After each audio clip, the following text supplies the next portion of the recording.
Tradition isn't built overnight. It's earned. One pitch, one swing, one game at a time.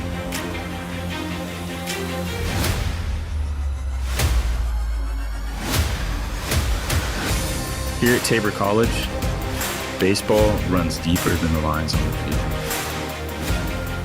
It's family, it's faith, it's quiet confidence, the kind that doesn't need to talk because the work speaks for itself. Around here, winning is the standard. Every rep, every inning, every game is a part of something bigger. A legacy written by those who have came before and carried by those who refuse to let it fade. Postseason isn't the exception, it's the expectation. And when the lights get bright and the pressure hits, we don't flinch. Pressure is a privilege. It means you've earned the right to play when it matters most. We don't chase moments, we create them. With heart, with grit, with family beside us. This is Tabor Baseball, where tradition never graduates and champions are made, one pitch at a time.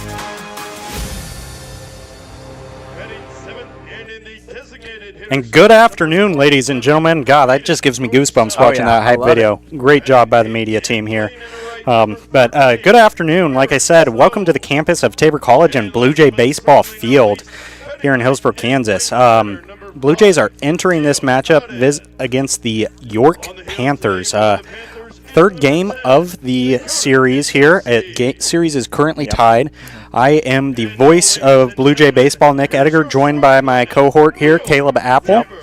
So we're excited here to get another great day. I mean, it's flags barely moving, maybe 80 degrees later this afternoon. It's I mean, gonna be awesome. Can't ask for a better day out here. It's beautiful, and we got a nice matchup coming here too. So let's go ahead and talk about the York Panthers lineup for Game 3.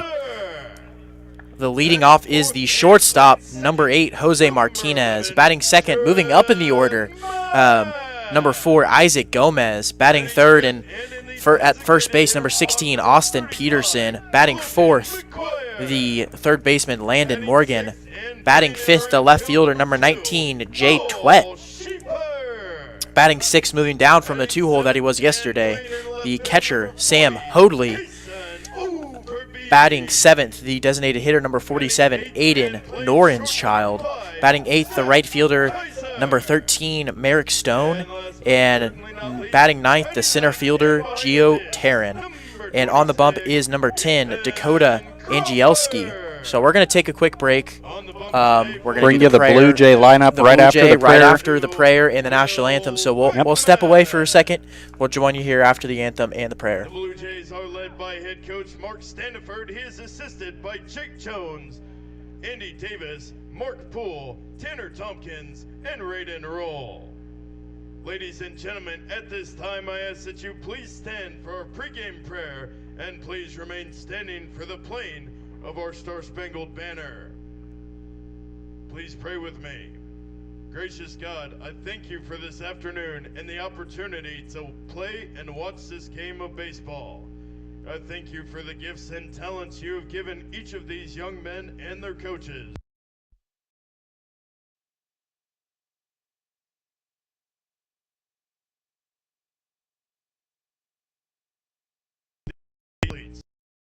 Umpires, fans, and game staff throughout this afternoon's game, and please bring them home safely. In your name we pray, amen.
And let's play some ball, Caleb. How about it?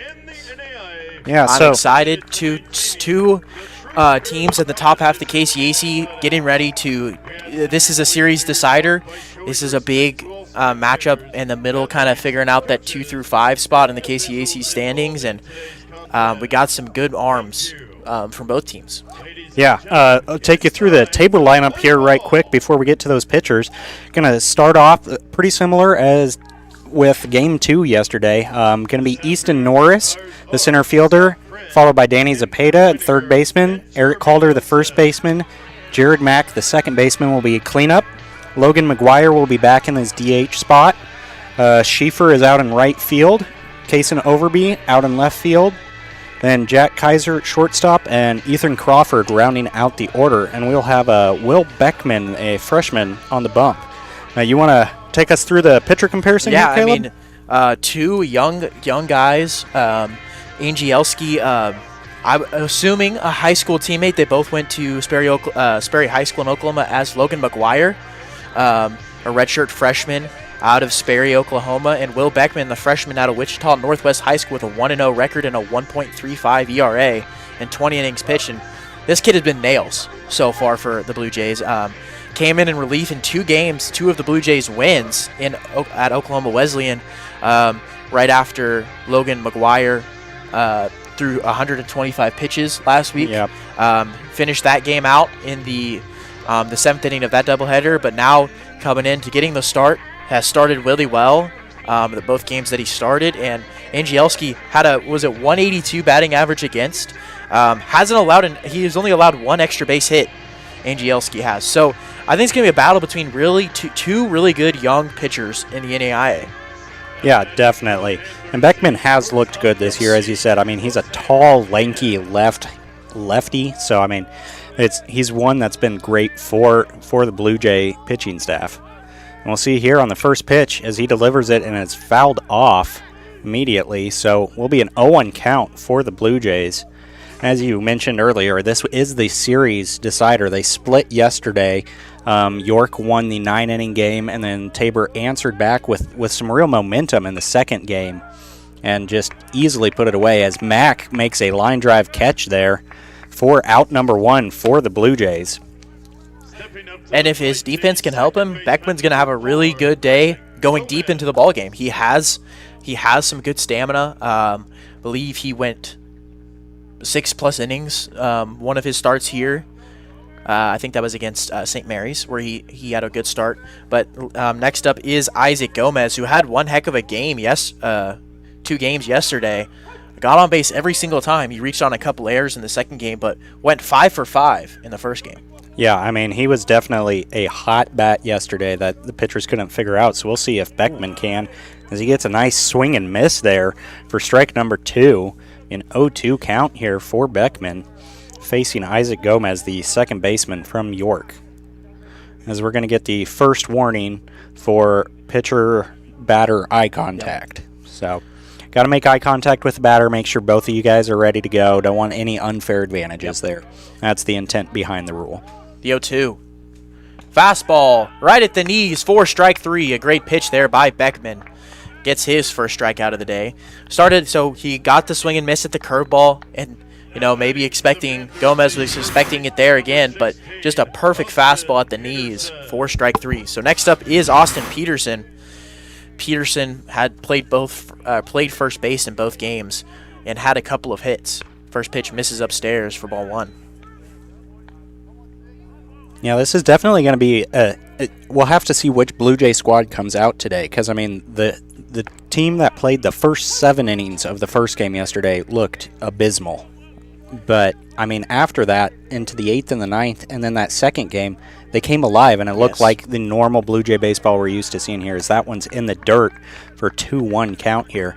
So we'll just see if Blue Jay bats are going to come alive and help Beckman out. Yes. I mean, I think that's going to be the difference in the pitching matchup is who's going to get runs on the board first. Yeah, and if you get that lead, Bill, we talked about this yesterday in the second game, you're going to pitch with more confidence. You have a little more room for error, so to say. You can be a little more aggressive in the strike zone. So if whoever gets that lead first, whoever can build that multi-run lead, I think is going to probably stick with it. They're going to be able to as this one's fouled off, but be able to pitch with more confidence. It's not a day that's going to be necessarily too advantageous. Boy. That's the word. Yeah. Tongue To twister the already. hitter, to the hitters. The wind's not blowing out crazy, as this one is a strike 3, so Great job by the young freshman Beckman. I mean, getting a line out and then 2 strikeouts for a 1-2-3 top of the first. Let's see if those Blue Jay bats can come alive here as we see that pitch again. Fastball right on the outside corner. Fastball right on the corner. Perfect placement. So we hope the bats will come to play here in the bottom of the first. We'll see you in a bit.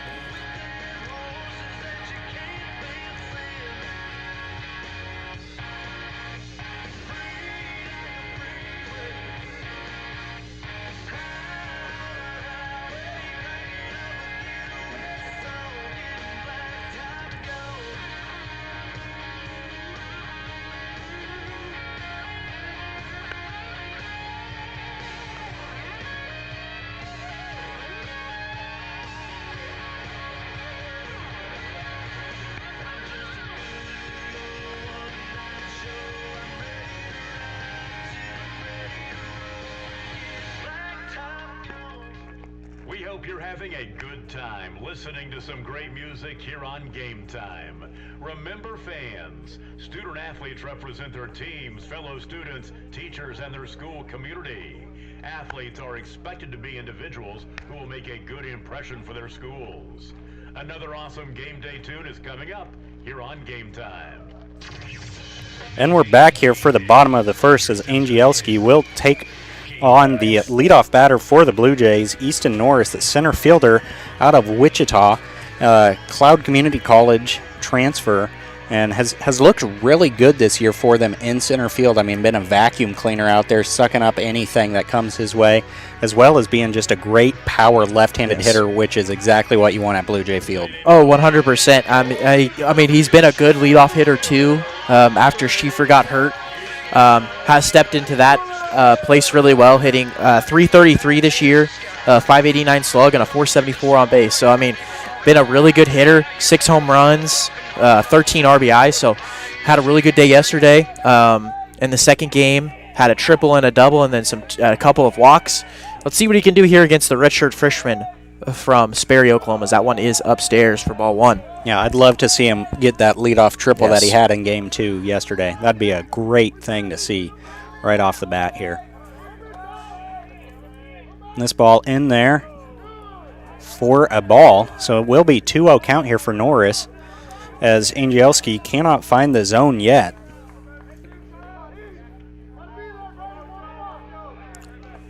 Comes ready and delivers. That one down in the dirt. Easton Norris has not had to move the bat yet. 3 pitches, 3 balls for Angielski. And, I mean, I feel more energy from the dugout comparatively to that first game. It feels more energized. The momentum's carrying as we have a 4-pitch walk here. It feels like there's that energy. You can feel that they're kind of still on edge. They still have that momentum. They're still feeling they're riding high. Can you answer what was a really good 9 innings of work in between the first and second game? Can you stack that on top of it one another? Yeah, exactly. And especially in a home matchup for conference play, you have to win the series. Yeah. I mean, you can't afford to lose a series at home. Yeah. You can afford to give up a game or 2 on the road, but giving them up at home really hurts. You really want the sweep. But, I mean, getting a loss at home is just unacceptable. Mm-hmm. And so they have to bring that energy and that intensity today.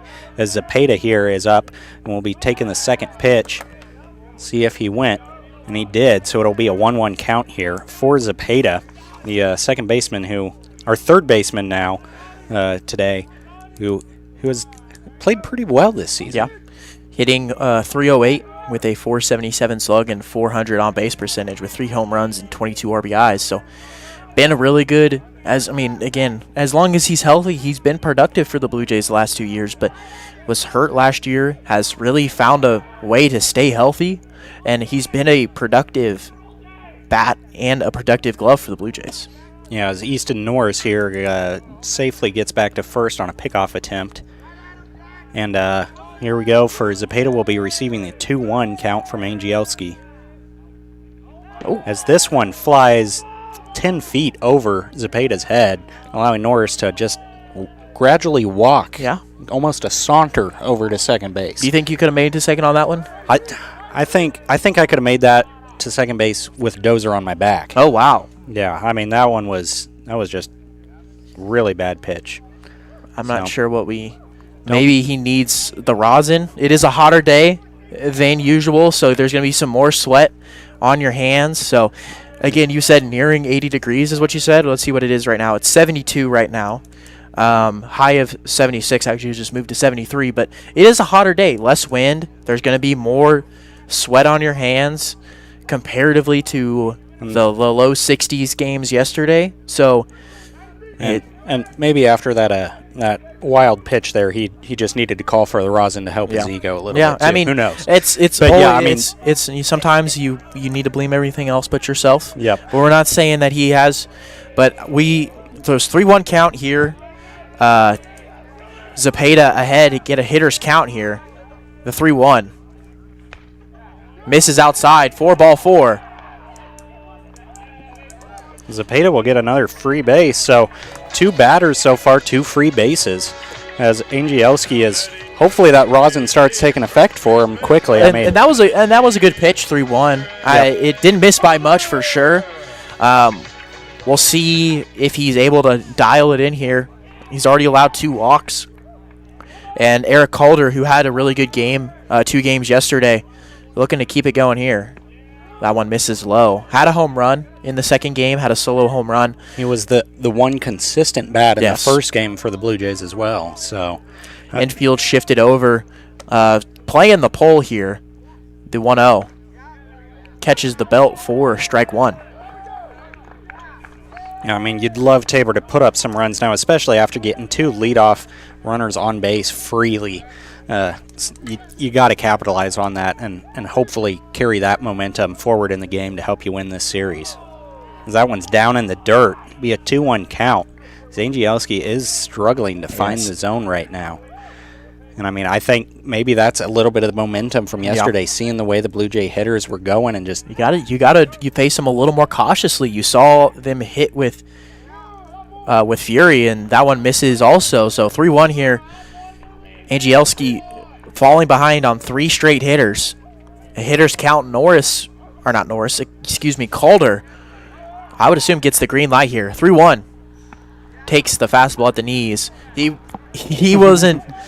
He kind of wants that to swing at that one, but 3-2 count. I think he's more disappointed. I mean, he's gonna take more pitches with the way he's pitched so far, but he usually is an aggressive guy. Full count, runner goes. Grounded past the first baseman. Norris is going to score. Zepeda going into third.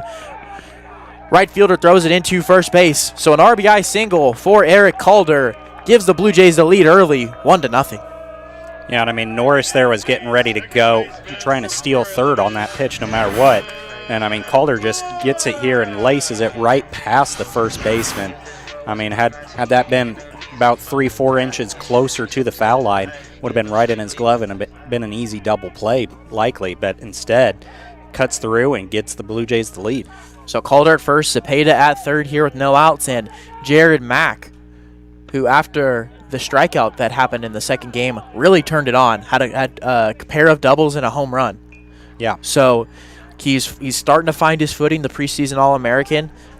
He's trying to kind of get himself and will the Blue Jays into this, as this one's popped up to shallow center field. Second baseman, center fielder, and shortstop after it. The center fielder makes the catch and no tag from Zepeda. So that is out number 1. Kind of got jammed a little bit from what it looks like. Yeah, I mean, just a good pitched location there. Got him inside, and so he wasn't able to get around on it quite quick enough. The 2 high school teammates facing each other now. Yeah. McGuire and Angielski. We'll see who can. This may be a little bragging rights situation. Yeah, who's going to win the Sperry shootout? This is the Sperry shootout. I like it. But, I mean, I bet they've talked about this before. They have to have. And being former teammates, they've got to be good friends. It's all in good fun. As Logan will sky this out to right field on the warning track, will make the catch. Zepeda will tag up from third, though, and score. So does his job. McGuire does his job, gets another run in here for the Blue Jays as they take a 2-0 lead early here in the bottom of the first. And maybe not exactly what McGuire wanted. He always wants to take one of his teammates deep from high school, but he did his job, right? He got a run in. He gets the crooked number up for the Blue Jays and keeps the momentum on Blue Jays side here with 2 outs. And Cole Schieffer up at the plate. Calder still at first. First pitch to Schieffer. Misses away, off speed away, 4-1. Do you prefer the crooked numbers over the straight numbers? Yes, 100%. Okay. I just didn't know how you felt about the crooked numbers, anything greater than 1. Well, 4 is a pretty straight number on the scoreboard. Well, it depends on how you write it. Okay, fair enough. That one misses just outside for ball 1. Yeah, Schieffer here did not play in the first game as he is kind of slowly coming back from injury. Talked to him before this game because he did play in the second game and played pretty well. And he said he felt a lot better than he actually expected to. So that's great news to hear as the Blue Jays will add another strong bat who was their leadoff at the start of the season back into their lineup. And you may see him slowly work his way back up to the top of the order, but he's still not 100%, fighting through some injuries. I would assume once he gets healthier and feels better later in the season, he'll probably take that spot back because he wasn't doing bad in the leadoff spot. I mean, he's hitting really well, hitting 286, but he has a 529 on base percentage. So you're not going to complain from the leadoff hitter. 3-1 to Schieffer. Misses upstairs for ball 4. So another walk. Walk. He had like 2 or 3 yesterday. Yeah. I mean, Schieffer is just a very patient batter, and I mean, especially against Angielski here, who is going to get a mound visit. I mean, you got nothing but time to let the pitches come in. Yeah. I mean, he's been struggling to find the zone so far, and the Blue Jay batters are being patient, which is exactly what you got to do. And that's, I mean, with a guy that hasn't been consistently throwing strikes, you don't have to be the one to be the aggressor. Let him come to you. You saw it with Calder, the one he laced up for an RBI single. That was right down the middle. Yep. Because that's all he can get right now. He's not able to hit the corners. He's staying in the middle of the zone. So if he's going to keep being in the middle of the zone or completely out of the zone, not even close, you're going to be able to tee off on what you want. You don't have to go to the pitcher's pitch. You can hit your pitch. Yeah, I mean that's a great point. Is that, I mean, when he's struggling to find it, the ones that he is finding the zone in are meatballs that you can eat up. And this will be Overby, the left fielder, is up to bat. Struggled a little bit yesterday batting, but once again found it in that second game. Our last AB had the double to the triangle. The 0-1 to Overby misses away, and it's going to skip past the catcher. Both runners advance here, so we'll have runners on second and third for Overby. Another auspicious at-bat for Overby here. Yes. So Calder at third, Schieffer at second. 2 outs. Overby in a 1-1 count. Blue Jays up 2-0 already here in this series-deciding Game 3 on a beautiful Monday afternoon. This one misses upstairs and almost hits Overby in the face. So 2-1. Might have seen his life flash before his eyes the way he backed out of the batter's box there. That one might have shaved a mustache off. Boy. 2-1 here to Overby. Catch the outside corner. Good off-speed pitch there for strike 2. And those are pitches that are really tough, especially after brushing, quote-unquote, a brushback pitch. The off-speed pitch that starts at your belt and then runs away, as this one is grounded to the second baseman. Gets it over to first in time to end the inning. But the Blue Jays do get 2 runs in the bottom of the first. Blue Jays up 2-0 going into the second inning. After the bottom of the first inning, 2 runs, 1 hit, no errors, 2 men left on base. Your score, Tabor College 2, York University 0.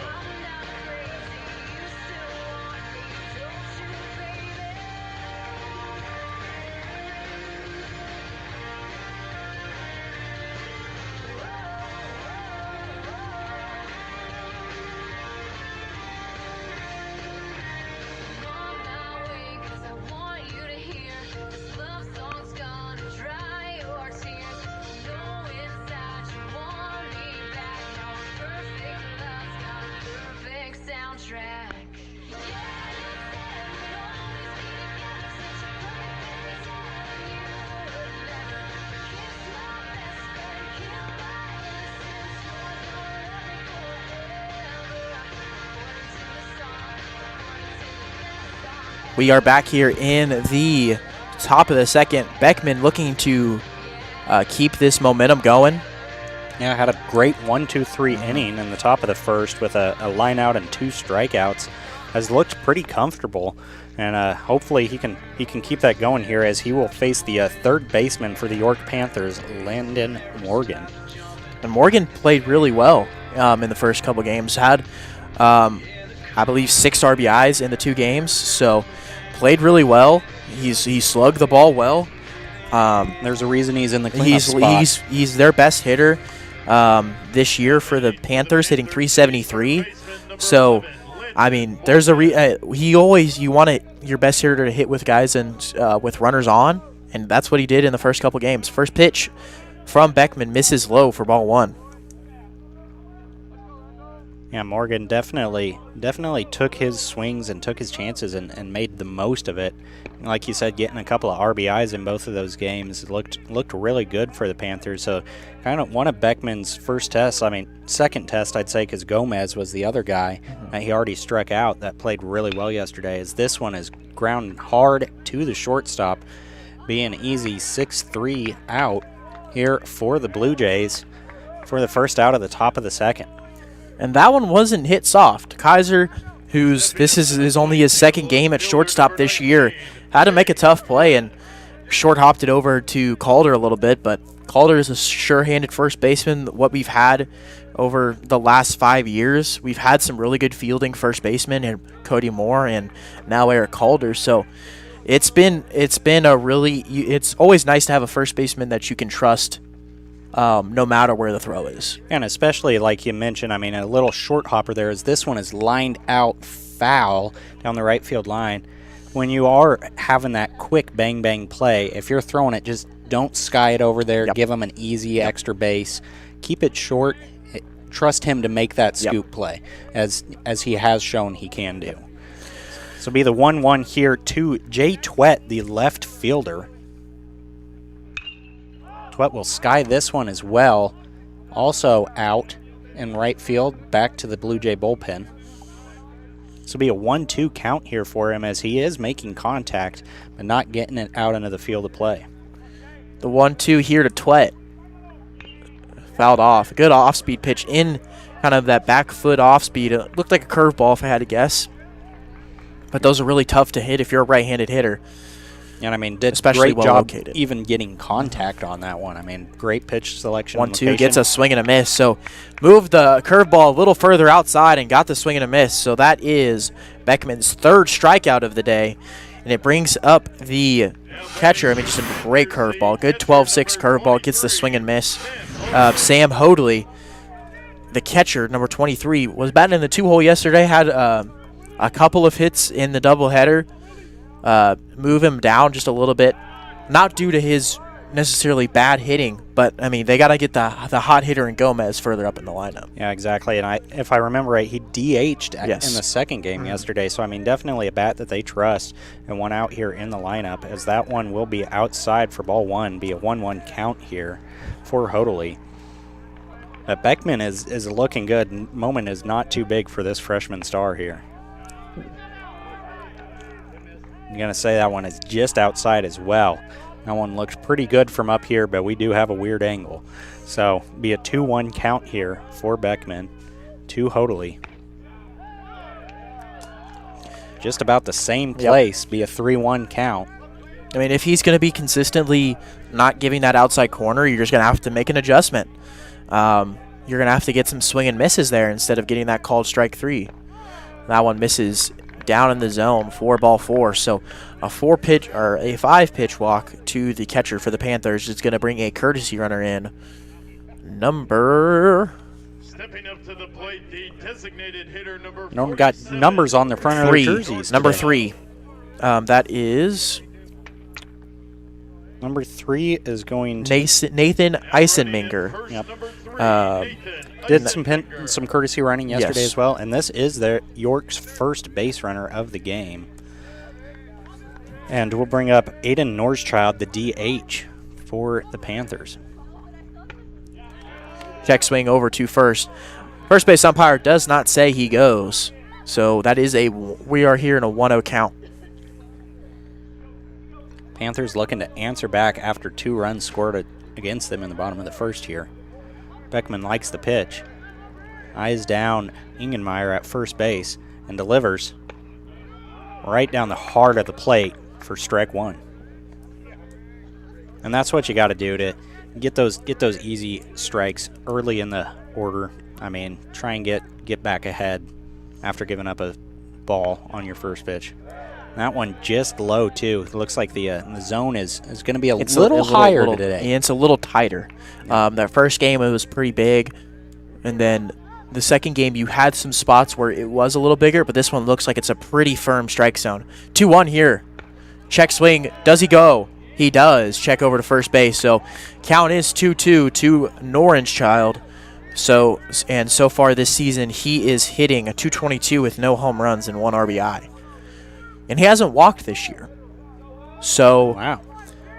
This is a guy that you can get to chase. Yep. The 2-2. Gets a swing, and did that hit his foot, or it took a weird bounce? Definitely took a funky bounce there.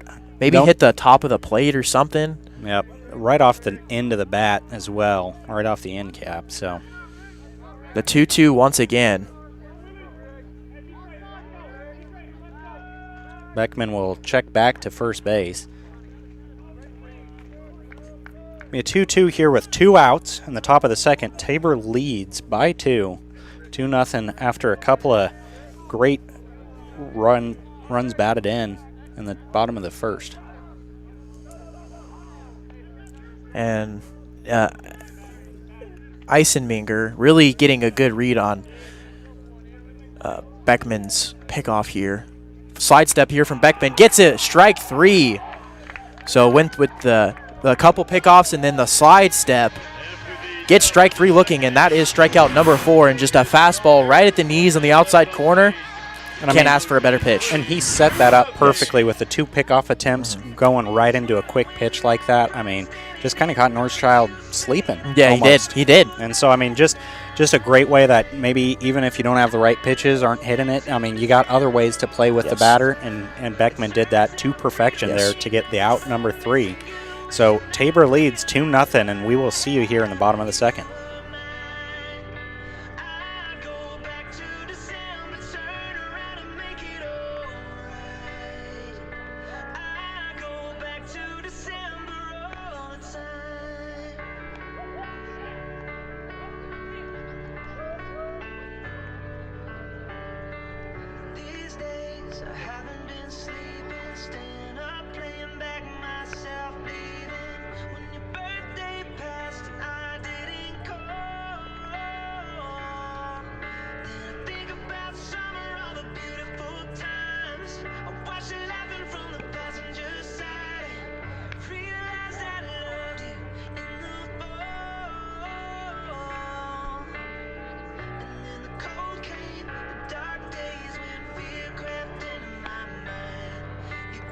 And we are back here in the bottom of the second as the Blue Jays look to, they will actually get to the top of the order again after they bat 7 in the first inning.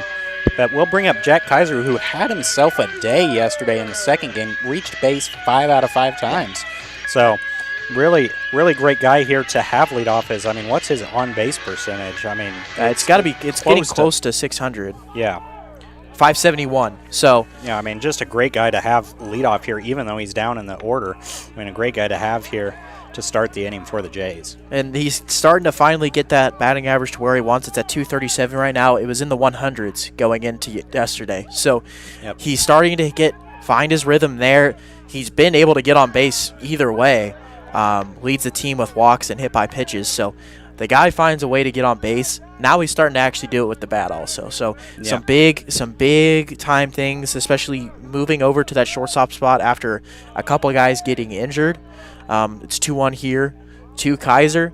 And you talk about his batting average going up. I mean, he was just unlucky through the start of the season, too. I mean, was making great contact, but lining it straight to infielders or popping it up right to the outfielders. So, I mean, it's nice to see him yesterday get a couple knocks in there down the line, another one, and I believe right center. So, I mean, both singles to right center. Yeah. So, I mean, he is now here in a 3-1 count looking to find his way on base to get a leadoff runner. for the Jays, as he will strike this one deep There into you go. left center. And so it looks like whatever he did yesterday is working, as he will turn to second base. Stand up double easy for the leadoff hitter for the Blue Jays in the second inning, Jack Kaiser. I mean, great to see there. I mean, you see here he just sits on it perfectly in the zone and just delivers it to left center where nobody's going to touch that. And that's just a great approach. 3-1 count. He's missing very far out and in the middle of the plate. So you can set your sights up in middle of the plate and just tee off on Angielski here. Ethan Crawford can do the same. The first pitch here to Crawford, good off-speed pitch for strike one. But if Angielski can consistently hit that outside corner with that off-speed, he's going to throw the Blue Jay batters off rhythm, but he hasn't been able to do that consistently so far. Yeah, I mean, he's been struggling to find that pitch, and the ones that he has found, the Blue Jays have been able to take advantage of, as that one is way up and for ball one. So it'll be a 1-1 count here for Crawford, who does have Kaiser in scoring position on second base here. Blue Jays looking to add to their 2-run lead. 1-1. Hit past the 5-6 hole for a base hit. Kaiser going to be rounded home, and he's going to score. The throw is cut off. So an RBI single, the bottom of the order, producing for the Blue Jays. Yeah, and I mean, great job there by Kaiser. I mean, made sure that ball got into the outfield, as Crawford here just, I mean, takes it, and a great bit of hitting there to find that 5-6 gap. We'll have courtesy runner in here as normal. Be Trace Copper in for Crawford, so he can get his catcher's gear back on and be ready to go for the next inning. But I mean, great job of running there by Kaiser. Yes. I mean, senior leadership, knowing the position, takes a quick hop, making sure it actually does get through, and then turns on the jets, runs, and Jones sends him home to boost this Tabor lead to 3. And we'll bring back up the top of the order here, Norris, who got a 4-pitch walk to start the game, looking to get Copper now moving around the base paths. Good off-speed pitch there for strike one, and he was teeing off on a fastball there. Just didn't get it. Angielski has been able to locate the first pitch off-speed, but hasn't been able to locate it much past that so far. The 0-1, Copper does go. Norris swings and misses. This one's high. Copper's going to have a chance to get to third, and he will, standing up. So a swing and a miss by Norris, but it does move the runner. It helps protect the runner. That's what swinging when there's a runner stealing, it helps. It makes the throw a little more uncomfortable for the catcher. Yeah, feeling like he's got to dodge a bat there as well. Yes. There should be some sort of stat for that. It's not an RBI because he didn't make it in, but I mean, he did his job of getting the batter, of getting a runner around. They call that protecting the runner. If you see him run, you swing. 0-2 here. And this one hits him. So Norris on base, both at bats here, as that one will hit him right between the shoulder blades. But get runners on the corners with no outs here in the bottom of the second, as we do have a couple of pitchers over in the York bullpen starting to warm up a little bit. This one looks like number 14 possibly. Yeah, but Norris finding his way on base there and bringing up Zepeda, the third baseman, who did walk as well in his first at bat. Number 12 for the Panthers, Braden. There's no way it's not Braden Woodward again. Who knows? It could be Braden, as Bryce. Bryce, who was the one that started game the pitcher one. who played great yesterday for the Panthers. This is the freshman. Is Copper gonna get thinking about on the pickoff, taking off? Does have the speed to do it, but smart, not giving. Don't give York easy outs when they've been struggling to find them. Yes. So Danny Zepeda up, walked, I believe, on 5 pitches, his first at bat. The first pitch here to Zepeda. Off-speed pitch. Hits Zepeda on the elbow. So 2 hit-by pitches. Loads the bases for Eric Calder, who already has 1 RBI and 1 hit today. Yeah, just looking to add to that. I mean, he gets anything, as we will have a mound visit. That's going to be a pitching change. And a pitching change, yeah. I mean, Angielski just struggled on the day. I mean, could not find the zone, and we were hoping that Rosin would help him, but it just didn't, and he has not had good control today, and it's cost the Panthers a 3-0 lead with bases loaded, still with no outs in the bottom of the second. So Blue Jays will look to add some more here, as you said, Woodard is coming up to bat. And you know what? Now's a great time. Throw in a little trivia segment. The trivia question. I have been staring at this trivia segment on my cheat sheet here that the media team gives me forever and been unable to do it. I won't look. Okay, don't look, even though I'm sure you've read all of these. My eyes are closed. Okay, so here, career pitching record. Okay. 33 victories for a pitcher. That's a lot of victories to add up. Did it over the course of 4 seasons. I'm going to give you a couple of options here. Reggie Nickel, Chad Bodenstein, Corky Guy, or Jacob Webb. Well, I know Jacob Webb is our most accomplished pitcher for the Blue Jays, but he was only here 2 years. He was a JUCO guy. I've seen Corky Guy's name in every single record, I swear. I'm going with Corky Guy. And you are correct. It is Corky Guy. I mean, 33 victories from 92 to 95. That's impressive, especially considering back in 92-95, the Blue Jays were not the juggernaut that they have been as of late. To steal 33 victories, I mean, what a pitcher! He has almost every single cumulative career pitching record for the Blue Jays, because he pitched so much and he pitched so well in those 90s. Yep, 4-year starter. Pitched really well through all of that. I mean, to get 33 victories in 4 years, and I mean, back then they also were not playing 60 games. No, they were only playing 30 games a year. Yeah. So I mean, the fact that he was able to get 33 victories is just insane. So shout out to great Tabor baseball alum Corky Guy, and maybe we'll see if we can get another trivia segment in on another pitcher change. Yes. But we will have Woodard here up facing the first baseman Calder, looking to add to the RBI total. And Braden, so far this year, in 20 and the third innings pitched, has a 7.52 ERA. So it seems like he has started 3 games. So he has been a starter.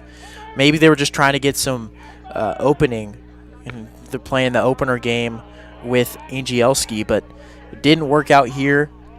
They're going to need Woodard to at least provide some length, hopefully, for the Panthers. Yeah, and I mean, inheriting bases loaded with no outs. I mean, he has come in with a big jam to get himself out of. As Calder will foul this one back. A 1-1. Calder smirking a little bit there. He wanted that one back. Yes, he did. Just a little early on it. A little out front, but a 1-1 here to Calder. I mean, that's the swing that you're trying to take that one over the short porch in right field here, but we have 1-1 here to Calder. Misses upstairs with an off-speed pitch. And we got a courtesy runner here on third base. Copper is definitely a speed threat. He'll score on anything hit. Yeah. And Norris at second base has a very good chance as well. And then Zepeda over on first, definitely going to be moving around and finding himself in scoring position. 2-1, swing and a miss on an off-speed pitch. So 2-2 here to Calder. The corners are in on the infield, so they're looking to go home and then first on a ground ball to them, trying to keep this Blue Jay lead just to 3. But it's a 2-2 count here to Calder. Popped up to the shortstop. It's going to be an infield fly, so even if he didn't catch it, it was already an out. So 2 outs here. One, excuse me. Yep, first out. So that will be infield fly. Next up is Jared Mack, who popped up to the center fielder his last at-bat. Pulling it. I'm pulling it early. I love J Mack. He's got bases loaded. Energy and momentum's going. And he worked for you yesterday. Yep, he got me a bajillion points yesterday. I'm looking for a bajillion more, Mac. Take me home. As he will see that first one in there for a strike. Woodard has definitely looked a lot better than Angielski has. He's a little more settled. Been more consistently in that zone. Being able to control the off speed a little bit better. The 0-1 here. This one fouled off. So counts 0-2. I thought there for a second I had it. That one looked like a good swing, but does foul it straight back. It's be an 0-2 count here. Mac is going to have to get defensive. Otherwise, my yard card's going to be burned real early. In the second inning. Yep. The 0-2 here to Mac.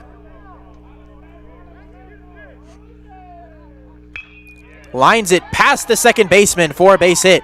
Copper One's going to score, and Norris scores from second. So, and 2 RBI single for Jared Mack extends this lead to 5-0 Blue Jays.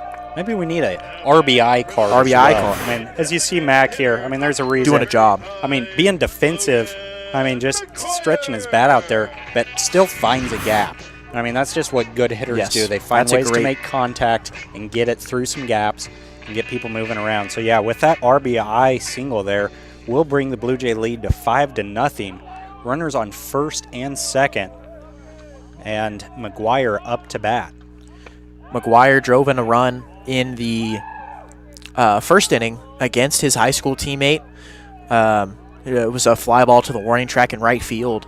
So looking to be more productive for the Blue Jays here. The 1-0. Fastball misses outside. So Zepeda on second. Jared Mack on first after delivering the 2 RBI single.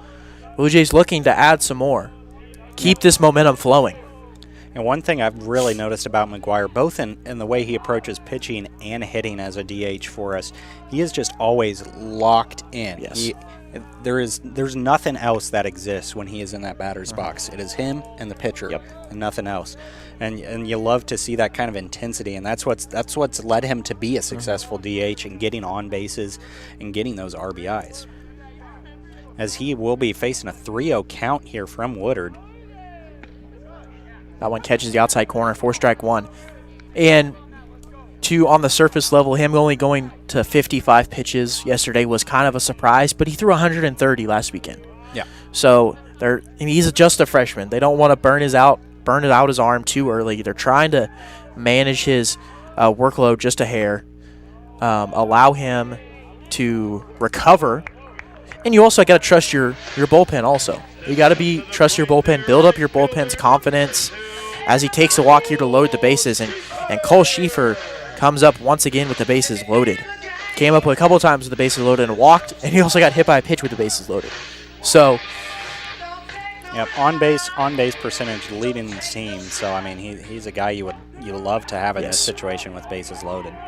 First pitch here to Schieffer. Big swing right there from Schieffer. Gets a swing and a miss on the fastball outside. 4-1. So Zepeda still at third, Mack at second, and now McGuire at first here with 1 out. Blue Jays up 5-0. Swinging up the middle for a base hit.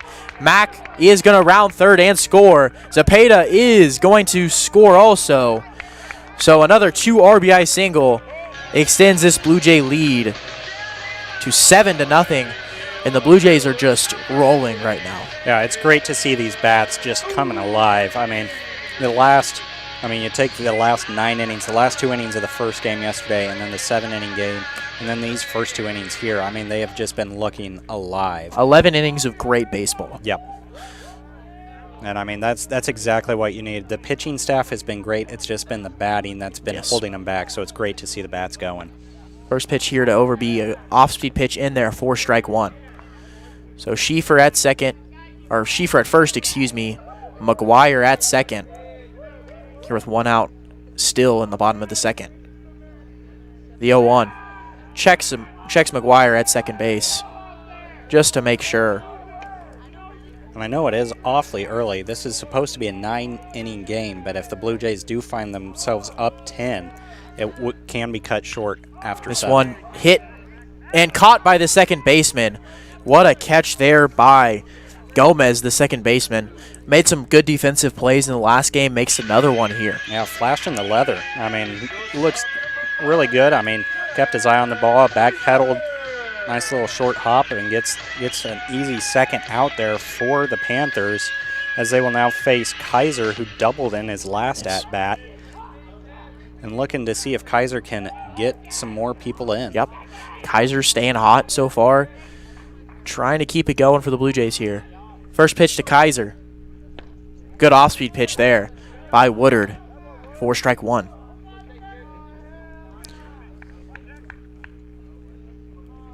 So 7-0 Blue Jays. Blue Jays have 7 runs on 5 hits, no errors, and the Panthers have 0 runs on 0 hits and 1 error. This one hit past the shortstop for another base hit. McGuire is going to be sent home. Actually, they hold him, Coach Jones was sending him and then decided with a late stop sign, but Kaiser is lava hot right now. Yeah, I mean, that's great to see as a guy who's stepped in for injuries. I mean, just drilled it right there in the 6-4 hole. I mean, perfect. 6-5 hole, not 6-4. 5-6. I'm learning these numbers, It's guys. all right. That's what happens when Yes. you're a groundskeeper trying to commentate baseball. So next up is Ethan Crawford. Crawford is 1 for 1 today. Drove and had an RBI single through the 5-6 hole his last plate appearance. Yeah, and Woodard now is going to be on the sheet for all of these runners. I mean, Schieffer was the first person he faced, and so bases are loaded here with all of Woodard's batters.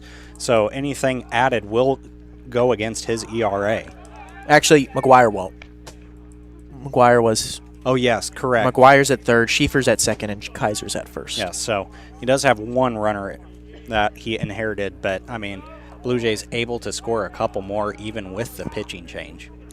The 1-0. Good off-speed pitch there. Gets the strike one. So 1-1 here, 2 outs. Blue Jays have a 5 spot in the second inning. It's actually 1-2 count. 1-2, yep. So they snuck a strike in there somewhere on us. We're having too much fun talking about batters and ERAs. When we did our trivia segment, I don't know. I was really happy about that. I was Yeah. really happy about getting that right. Yeah, Even that though was I do great. have the answers, I didn't look. You didn't look. I appreciate that, yep. I'm going to just start making up my own trivia That's for fine. you. That's fine. That way you can't cheat. Mr. Tabor baseball historian over here, Caleb Apple. Yes. The 1-2 here to Crawford. Hit up the middle for another base hit. Schieffer's going to round third and going to score. And that throw is going to be cut off. So another single for the Blue Jays. And this is just good baseball. That's what's going on here. Another single brings in Trace Copper as the courtesy runner. And 1 through 9, the Blue Jays have been on top of it right now.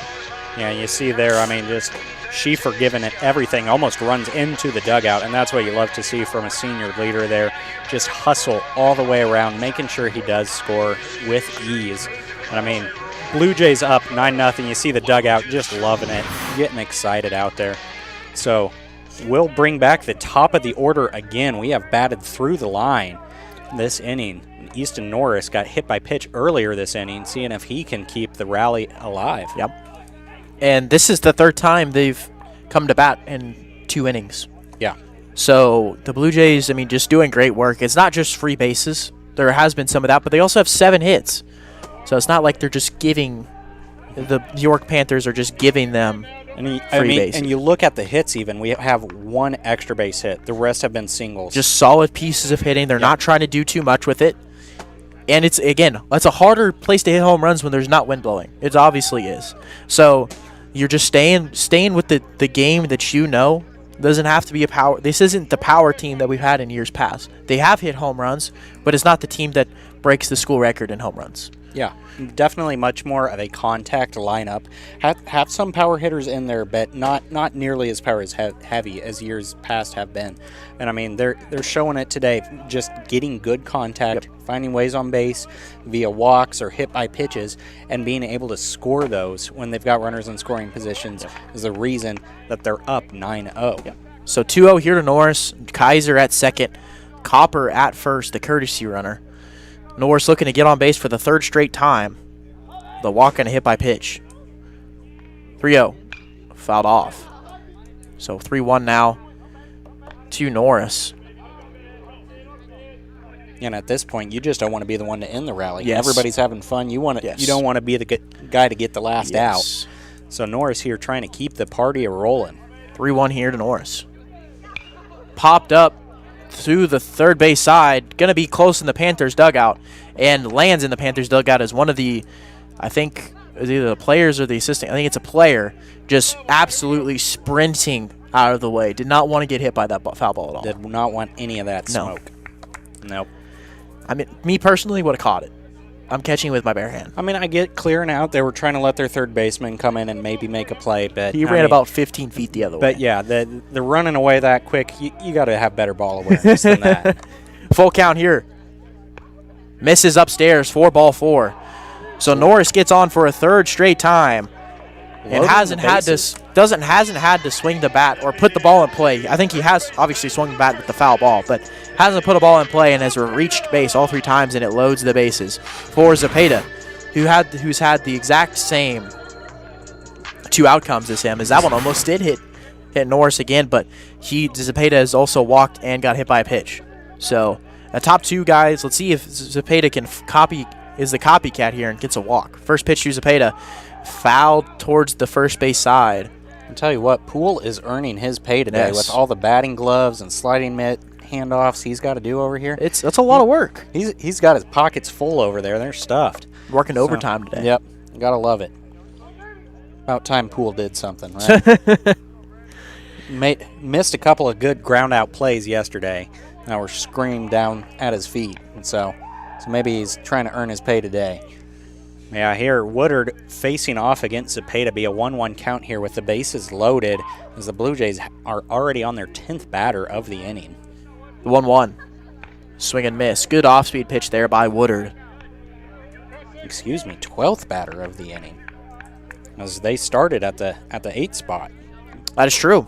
Led off with a Kaiser Jack double. was the leadoff, yeah. So, yeah, we are on batter number 12 already of this inning. The 1-2. Hit to right field. The right fielder at the track and makes the catch, bouncing up against the wall. So the Blue Jays leave the bases loaded, but they do score 7. So you can't complain about that. 9-0 Blue Jays going into the 3rd.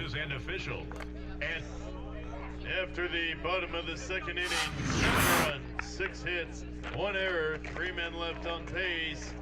The Blue Jays lead 9-0.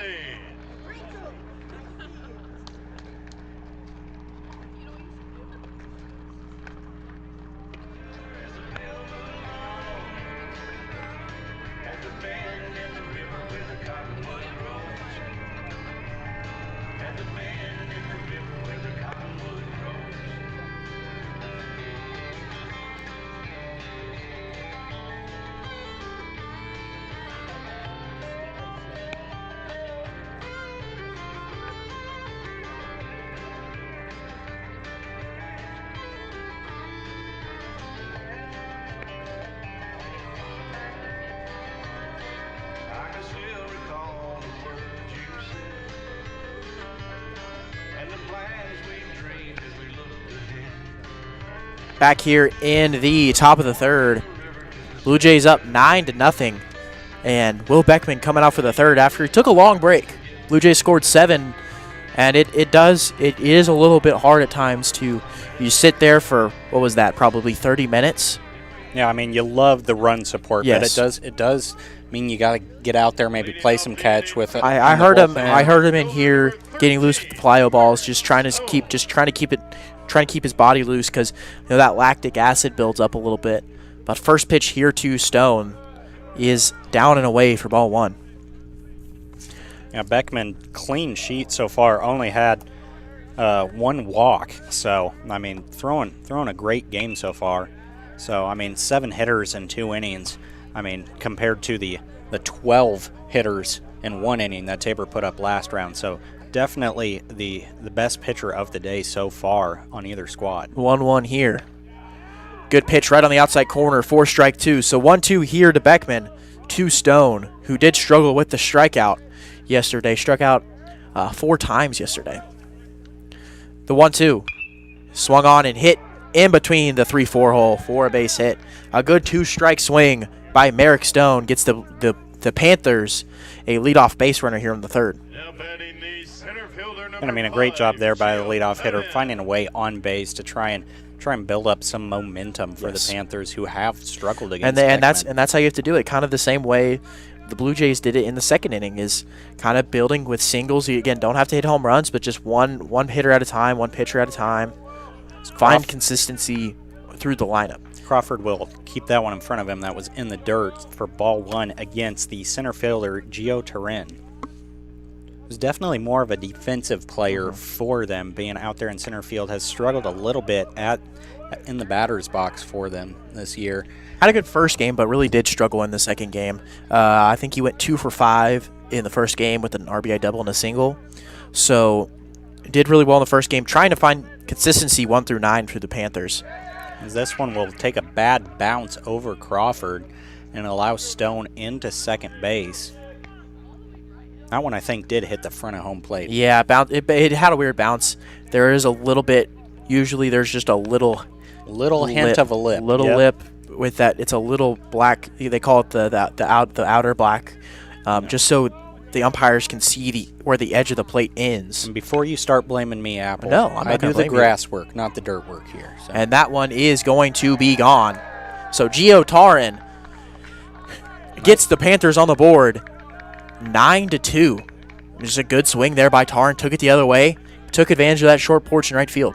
And that's exactly what you want to do as the York Panthers. Start cutting into this lead. You're not going to do it all in one inning, but I mean getting a crucial 2 there as he just sits on this ball from Beckman outside corner and just took it deep. Took it.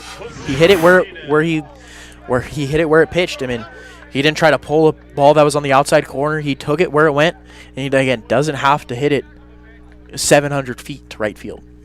Yep. We'll bring up Jose Martinez here, the shortstop for the Panthers. We'll take strike 1. So York now with 2 runs here in the top of the 3rd. Bases are free now after that 2-run shot by Tarin. The 0-1. Hit into center field. Norris is under it. 4 out, number 1. I mean, just right to Norris. Had to take a couple steps to his left, but that was it. Yeah. So great answer for Beckman here to get another quick, easy out. Really, that's relatively quickly. He's been pitch efficient so far. Not super deep into the pitch count, but has looked good. Just really the one mistake. Because Stone's single was just it was a good piece of hitting, 2-strike hitting. Can't really do anything about it, but Beckman has looked good, and he's looked good all year as the young freshman. Yep, and facing off against Gomez, the hot hitter for the Panthers in this series. That one down in the dirt for ball 2 here. Did end up striking out Gomez in the first inning, so looking to see if he can keep that going and stay on top of Gomez, who really ate up the Blue Jay bullpen yesterday. 2-0. Hit into shallow left field. Overby gonna let this one drop for a base hit. Yeah, that one definitely could have run in on, I think. I mean, I don't know if he lost it or what, but let it drop about looked like 3 or 4 feet in front of him, and definitely had time to catch it. Yeah, don't know if he lost it there in the bright sun. I mean, clear blue sky day, so don't know what happened there, but will allow a runner onto first base. With Gomez finding his way again with a single. Shallow left. This one blooped over to Overby, who stumbles a little bit, but does make the play on this one. So Overby makes up for it, and this one gets a quick 1-pitch out for Beckman against Peterson, bringing up the third baseman, Landon Morgan, who grounded out in the second inning. He grounded out to the shortstop to begin the second inning. And Beckman over here eyeing Gomez on first. That one good in there. Good off speed there by Beckman. He's been able to control that really well. Yes. Yes, his off speeds have been finding their spots and then mixing in that fastball just like that right there to just mess with batters' timing. Yeah. They're not able to get comfortable and find the pitch they're wanting to hit. And that's how you keep them off balance. Bauer showed that really well through the first couple innings when he struck out the first, was it 7 in a row? Yeah. And you just have to be able to consistently locate, because Bauer got tired a little bit after the what was it? I think inning number 4. What does he let up that first run? But if he's able to consistently stay deep into the game, keep consistently mixing up those pitches, that one missed just low. Good fastball by Beckman. Makes count even 2-2, yeah. But, I mean, you talk about Bauer yesterday. I mean, the stat sheet did not look great for him, but he pitched a great game. There were just a couple of pitches that he left a little high, and York was able to take advantage of that in the first game. But, I mean, great outing by him in that first game nonetheless. Going to turn over. Does go on that, so that will be out number 3. Beckman escapes with only allowing 2 on a 1 home run shot. So we'll be 9-2 going into the third. Has 5 strikeouts now. So through 3 innings, 5 strikeouts. Really good day so far for Beckman. We'll take a quick break. Go back into the bottom of the third. Blue Jays trying to score more. Ladies and gentlemen, be sure to check out TaborBlueJays.com for all your updated news and scores for everything Tabor College athletics.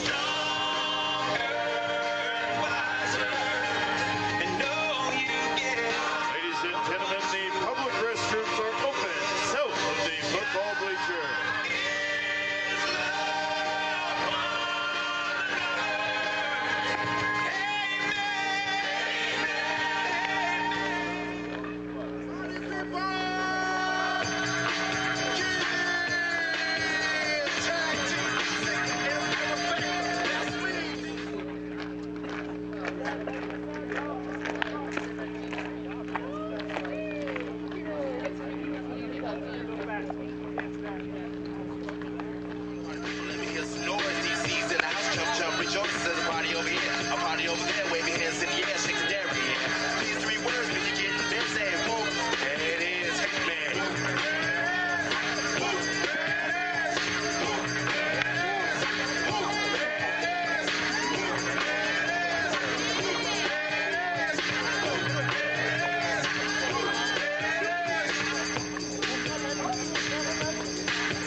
Leading off the inning for the Blue Jays, the first baseman, number 17, Eric. And we're back here for the bottom of the third. Eric Calder, the first baseman, trying to get the rally started here for the Blue Jays, who have put up 9 already through 2. So Calder with a RBI single and a line out over into left field, or over to shortstop, sorry. We'll see if he can keep going here. Does see the first ball in for a ball. Yeah, and the Blue Jays have looked really well so far, hitting-wise. Calder has a single hard hit ball through the 3-4 hole, so just trying to get something, keep this momentum going. The Panthers did score 2, but you need to keep answering after. You don't want this lead to keep shrinking. You want it to keep growing. Exactly. The pitch to Calder is outside for ball 3. So 3-0 count here to Calder. The Blue Jays have already walked 4 times today, trying to get their 5th walk here.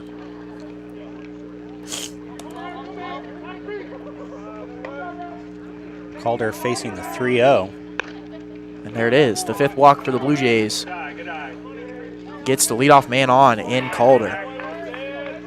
I mean, just being smart, not giving him anything easy, not going to swing and chase something when he hasn't been able to throw a strike to you so far. So 3-0, 4-pitch walk for Calder, bringing up J-Mac, who has 2 RBIs with a single in the last inning.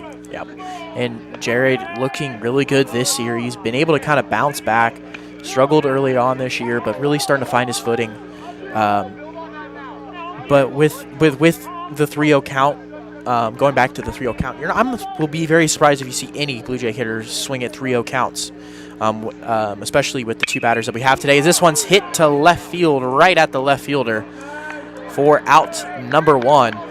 But there's no reason to swing 3-0 when they haven't been able to consistently throw strikes. Yeah, there's no gain that you're getting. You're okay with walking here. 1 through 9 have produced really well, so there really hasn't been any necessarily need to swing when you have a hitter's count. Yep, brings up Logan McGuire at a sac fly in the first and walked in the second. Looking to keep staying productive in the batter's box as their designated hitter today. McGuire still being patient. That one misses just low. Good breaking ball by Woodard, but just not in the zone for ball 1. The 1-0. Hit past the diving third baseman, makes the play. Just going to go for the 1. A great play there by Landon Morgan, the Panthers' best hitter. Makes a play with the leather. Man, just a great diving play there by Morgan. Yeah, I mean, great job. I mean, they're stealing a nice hard hit that would have easily gotten Calder over to third. It probably would have been a double for McGuire. Yeah, that keeps gets an out for them for 2 outs now. Schieffer up to bat, as you'll see the first one in the dirt for ball 1. Calder on second base now. So Schieffer does have a runner in scoring position as he has walked and got an RBI, a 2 RBI single in the last inning. The 1-0 to Schieffer. Good off-speed pitch right there for strike 1. Yeah, and you can tell Woodard has finally kind of settled down. It's a lot easier coming into a clean inning rather than bases loaded and no loaded outs. Yeah. The 1-0. The 1-1, excuse me. Catch at the bottom of the zone for strike 2. So 1-2 here to Schieffer. Blue Jays trying to answer the Panthers' 2-run home run by Gio Terran. Trying to keep this lead, trying to get this lead back up to where it was at 9. 1-2 to Schieffer. Misses upstairs to even the count at 2-2. Yeah, you're going to have a much better pitch location than that for Schieffer to swing on it. He is a very patient batter. Sees the ball really well out of the hand. So 2-2 here. Misses low. So full count here to the Blue Jay senior from Wichita, Kansas, the transfer from Barton County Community College. The payoff pitch here. Calder will be on the move. Swing and a strikeout. So that will do it for the Blue Jays. The York Panthers put up 2 in the top of the 3rd and then blank the Blue Jays in the bottom of the 3rd to cut into the lead, making it a 9-2 game. So we will be back here in the top of the 4th as the Panthers look to keep it going.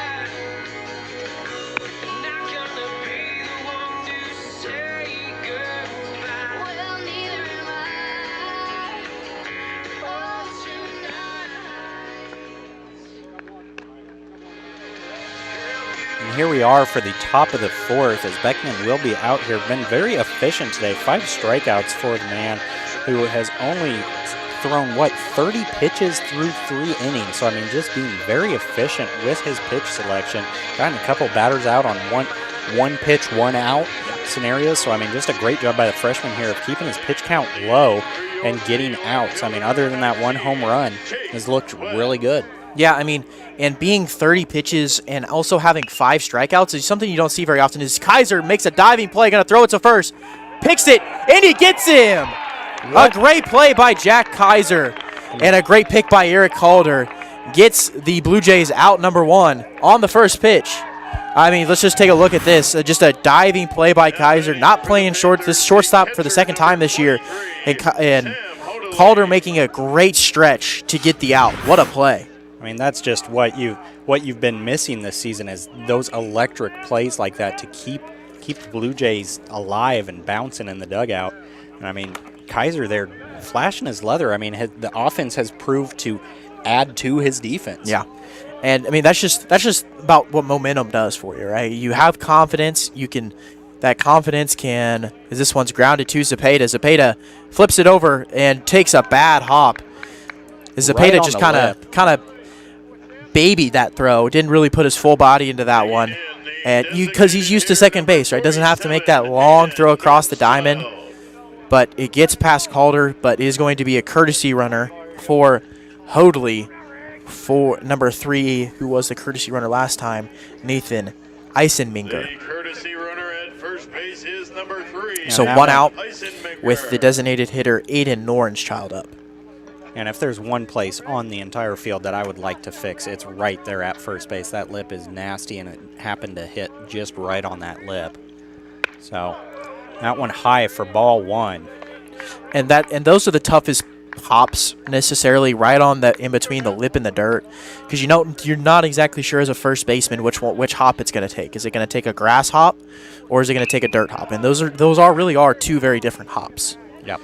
One's coming at you slowing down at the bounce. The other one's speeding up as it's hitting, and can do some funky stuff depending on if it's flat and level or not. The 1-1 here to Noran's Child, who is 0 for 1 today with a strikeout. Hit to the left side and foul, hitting the trees.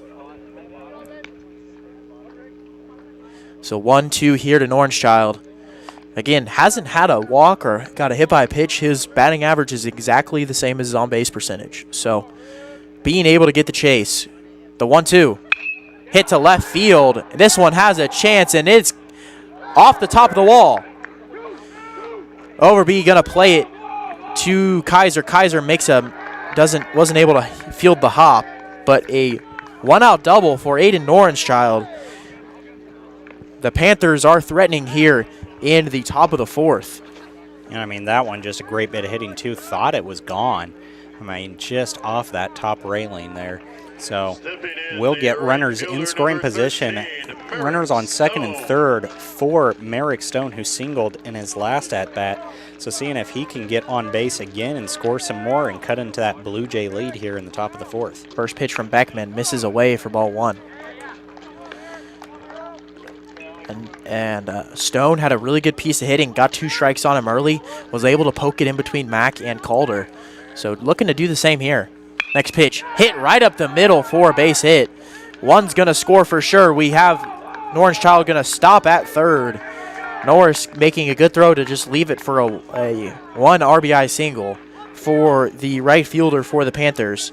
So now that makes this a 6-run game, 9-3. Yeah, we'll bring up Gio Turin, who had the 2-run shot in the last inning. So, I mean, the Panthers' bat's starting to come alive here as well. And if you're Beckman, you got to try and shut that down here and shut it down quick. You've got a nice, healthy lead, but you don't want to let them keep eking their way in, as this one's dribbled over to Beckman, who will scoop and score over to Calder. A run will score, though, so we will now have a runner on second with 2 outs here in the top of the fourth as York puts in another run, making it 9-4. And it's obviously not what Taryn wants there. Just hit a home run his last at-bat as this one hits off the end of the bat, but a good play by Beckman had a glove flip, but Taryn did his job. Drove in a run, cuts this lead to 5 for the Panthers, and that's what you get. You don't have to get 9 runs every inning if you're the Panthers. Just keep cutting it and keep getting zeros, and you're going to put yourself right back into this game, and they have. So back to the top of the order in Jose Martinez, the shortstop for the Panthers. First pitch to him misses in the dirt. Crawford will collect it. And Stone thought about going. Yep. Eyed him down, made sure he got back to second there. Martinez is 0 for 2 today with a line out and a fly out to center field. Yep. So Martinez does have a runner on second base here with 2 outs in the top of the fourth. Beckman trying to get himself out of this jam, as Kaiser will make a nice play over to Calder to get out number 3, limiting the damage to 2 in the top of the fourth. Tabor still leads 9-4.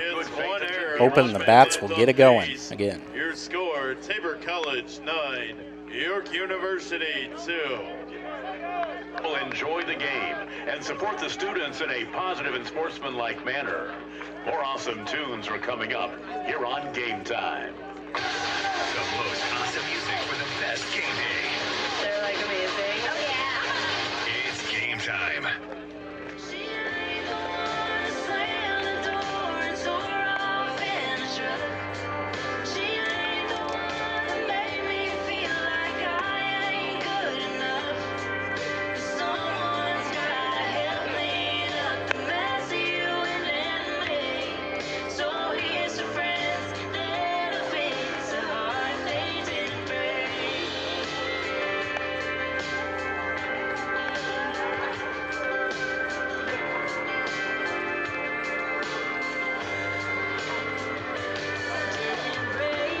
Back here in the bottom of the fourth, Blue Jays up 9-4. Panthers scoring 2 runs in back-to-back innings to cut this lead to 5.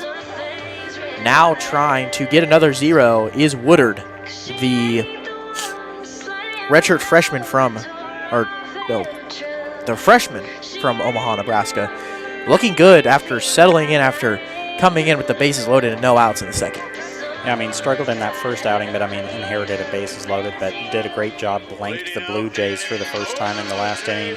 And I'll look to do that again against the left fielder here, Kaysen Overby, who has a ground out and a line out, both to the second baseman. Yeah. And Kaysen, just a guy that just needs to get to, he's really the only guy that's sort of struggled in this game.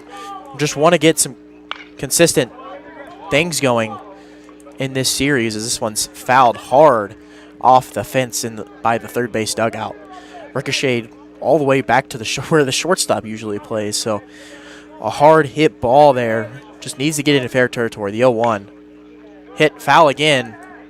A little bit softer that time, but around the same spot. So 0-2 count here to Overby, the sophomore from Wichita. Yeah, just getting around a little too quickly for it, a little early in the pitch. So needs to sit on it just a touch longer, and he'll have a nice little hit there. 0-2. Misses up and away for ball 1. Much easier said than done to Yeah, just wait on it it. is. Those couple of milliseconds. That's the difference in baseball. It's minuscule. it's very minuscule. As this one is a good take there by Overby. Moves the count to even to 2-2. Woodard will get the ball back from the catcher, who had to trot out here to get it. And Overby is looking good, being patient, fouled off too early, but seeing the ball well, not chasing anything to bring the count even to a 2-2 here. A 2-2. Misses away. Good take there by Overby. Big league take right there. That was a very great pitch selection, an easy one to chase. But Overby patient and calm, cool, collected. So full count here to Overby, trying to get on base for the first time today. The full count. Swung on and missed for a strikeout. So Kaysen falls to 0 for 3 today. Brings up Jack Kaiser, who is 2 for 2 with a double and a single. And, man, he's just been on one this series. Yeah, he has. I mean, whatever he has been eating for breakfast, it ain't going to change the rest of the season. No, it shouldn't. I know you baseball people are a little superstitious. Whatever he's doing, he's got to keep doing it. Don't change a thing, because whatever he's doing is working this weekend series. First pitch to Kaiser. Misses away for ball 1. And it's not like he's being super aggressive either. He's finding ways to get on base, whether he had, I believe, 3 walks in the second game of the doubleheader, as this one is a good pitch for a strike 1. But he's finding ways to make the hitters the pitcher go to him, not going to the other way around. He isn't chasing a whole lot. He's finding ways to make solid contact, as this one is in the dirt. He's not chasing pitches like that. Yep. And that's what you got to do to get yourself out of a slump as well, is to step back, collect yourself, make sure you're not chasing anything too crazy. I mean, get back to what the bread and butter is. This one hits him, so gets on base again. I mean, just that on-base percentage is going to be close to 600 by the time this game is over. I think it may be there. Yeah. I mean, Kaiser finding another way back on base. So great job there by Kaiser. I mean, just wears it right there on the shoulder. So might have a nice little bruise there tomorrow, but hey, he'll take it. Yep. Free 90 feet. And bringing up Crawford, the catcher, who has 2 singles and 3 RBIs today. I mean, his bat's looking good as well today. Yeah, and both singles through the 5-6 hole. Trying to keep it going here. First pitch to him is an off-speed pitch that misses away.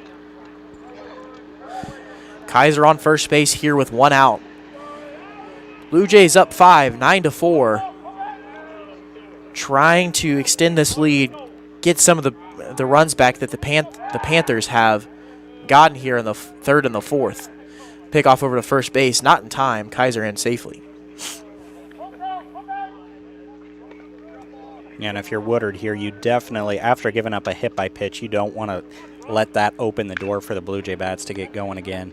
Giving up a leadoff runner, you got to find your way to fight back, especially against the bottom of the Blue Jay order. Yeah. This is typically the weaker place in the order, and so you got to be able to get these outs here because you're bringing the big heavy hitters after this. The 1-1 here to Crawford.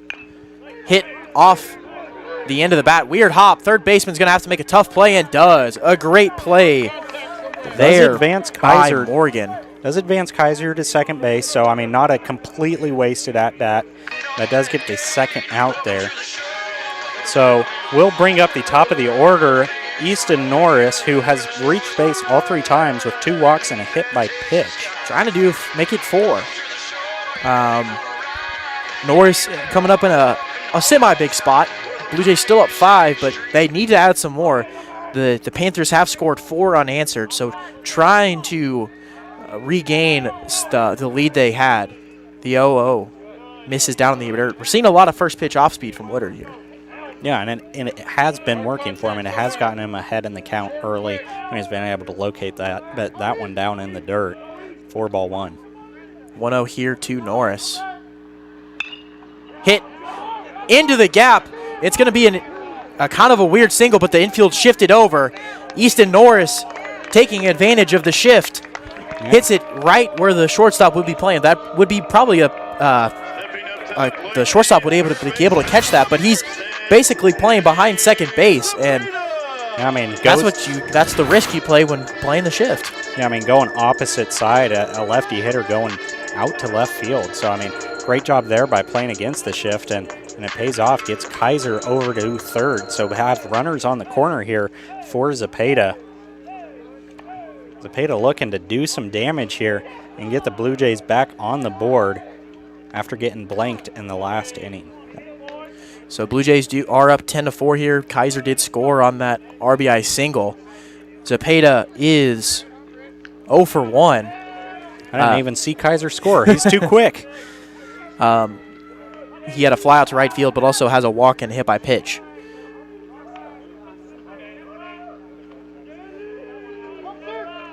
So yeah, Zepeda here just trying to keep things going. I mean, you do have 2 outs. Tough spot to be in as a batter, but I mean, just keep adding up the pitches against Woodard.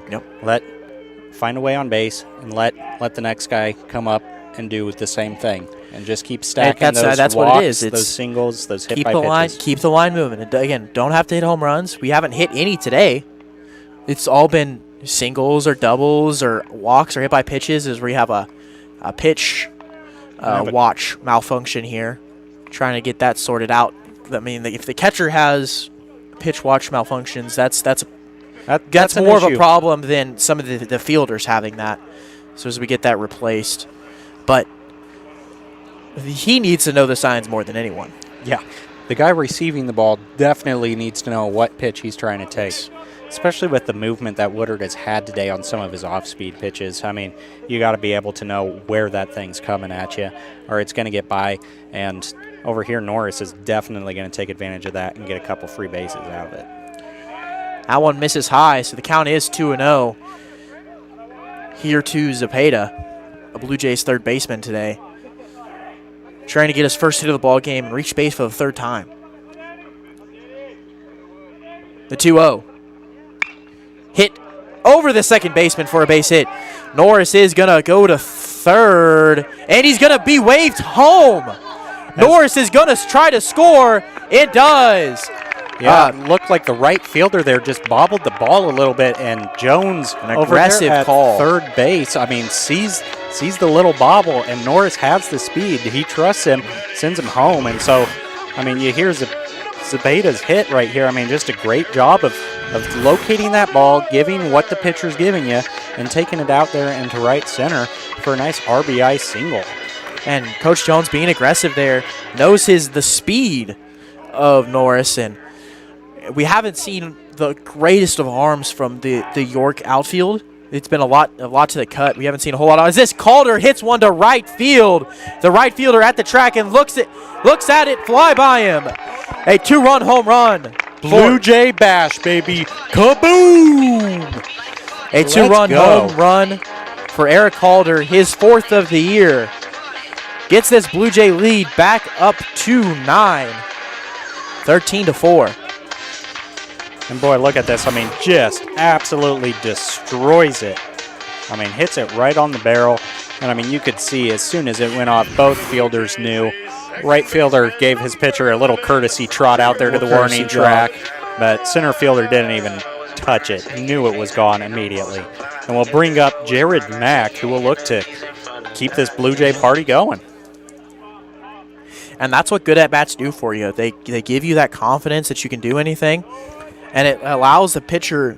Pitchers make mistakes. They're not going to be perfect every single pitch.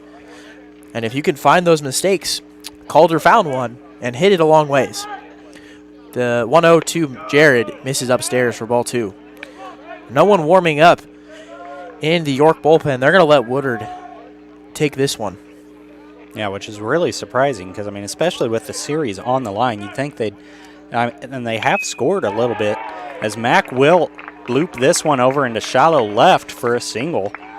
I mean, especially with the fact that they've scored in the last couple of innings, you would think some run support. You'd think as we say that, number 22 is running out there quickly. Evan Tordiff is going to start warming up. He has a 2.45 ERA with 7 innings pitched for the Panthers. The junior from Surrey, British Columbia, from Canada. Another Canadian out on the field. But we will have McGuire here up to bat with Mack on first. 2 outs in the bottom of the 4th as the Blue Jays have extended the lead back out to 9, now 13-4. McGuire is 0 for 1. Had a ground out to the third baseman. A diving play by Morgan.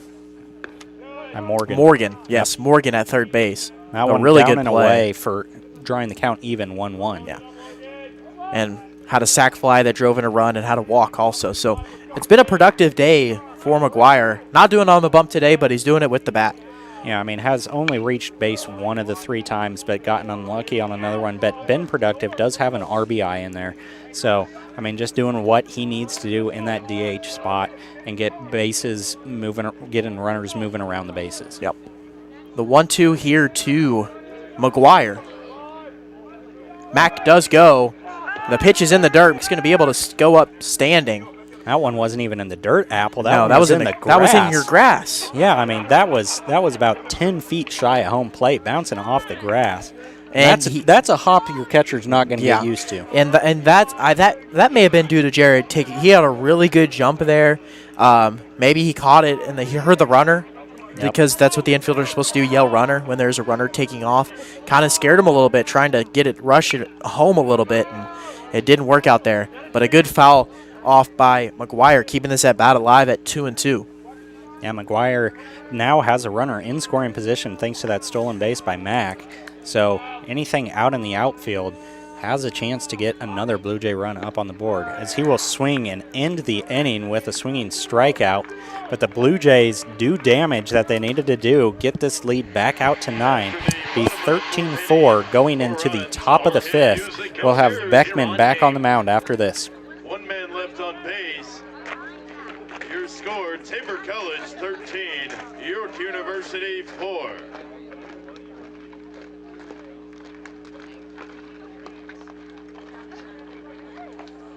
On Game Time. For the best in game day music, this is Game Time.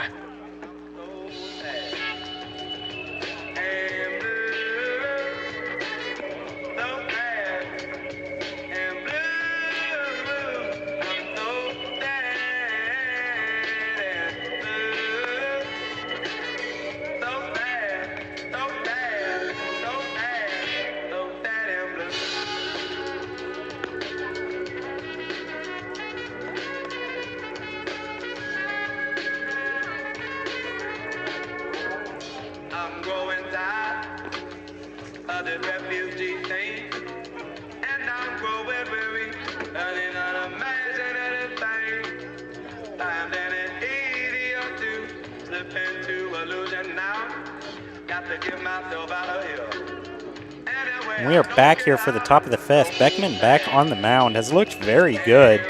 And so we'll see if he can keep that rolling here and keep the Blue Jay lead at 9. Love to get a 0 after getting 4 runs support in the bottom of the 4th. So leading off is Isaac Gomez. the second baseman, who is 1 for 2 today, had a strikeout in the first, but then had a single. So trying to keep that hot streak going is the second baseman for the Panthers. First pitch to him, misses upstairs with an off-speed pitch for ball 1. Not a bad first pitch. I mean, trying to get him up in there, trying to find the top of the zone. Just off a little bit. And delivers this one as Gomez will crush it into right center. Be an easy single. Going to turn it for 2. Oh. Not. Oh. Throw is just off. So Kaiser unable to make it. Had that throw been just a little closer to second base, might have stolen it out there. Yeah, and I really do think that was a good throw from Norris, but Kaiser trying to get the tag down and try to catch the ball all at once. It is a little tough, especially when he's not playing in his natural position. Yeah, I mean it was a really tough play, but Kaiser obviously wanted that back. He wanted to get that out. I mean, he's a heck of a throw by Norris, but it's all right. You're okay with trying to get that tag down. Up 9 runs. First pitch to Peterson is inside for ball 1. Peterson 0 for 2 today, strikeout in a flyout to left field. Yeah, and Gomez has just been the answer for the Panthers when they need something. I mean, he has just been looking great. I mean, just an offensive powerhouse for them, finding his way on base via some home runs, some doubles, some singles, I mean, some walks. I mean, just no matter what he does, he's finding ways on base. And the trick for Beckman now is to answer that by just stranding him out there. Yep. If you got one hot hitter, that's okay. Just don't let a couple of hot hitters in a row. Yep, and this goes to 3-0. So Beckman struggling with the control here to Peterson with no outs here in the third.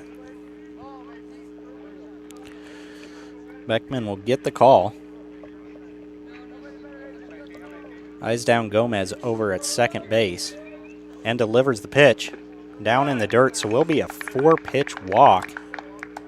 Wouldn't be surprised to see a mound visit here from the Blue Jays. Looks like there will be. And we will get one. So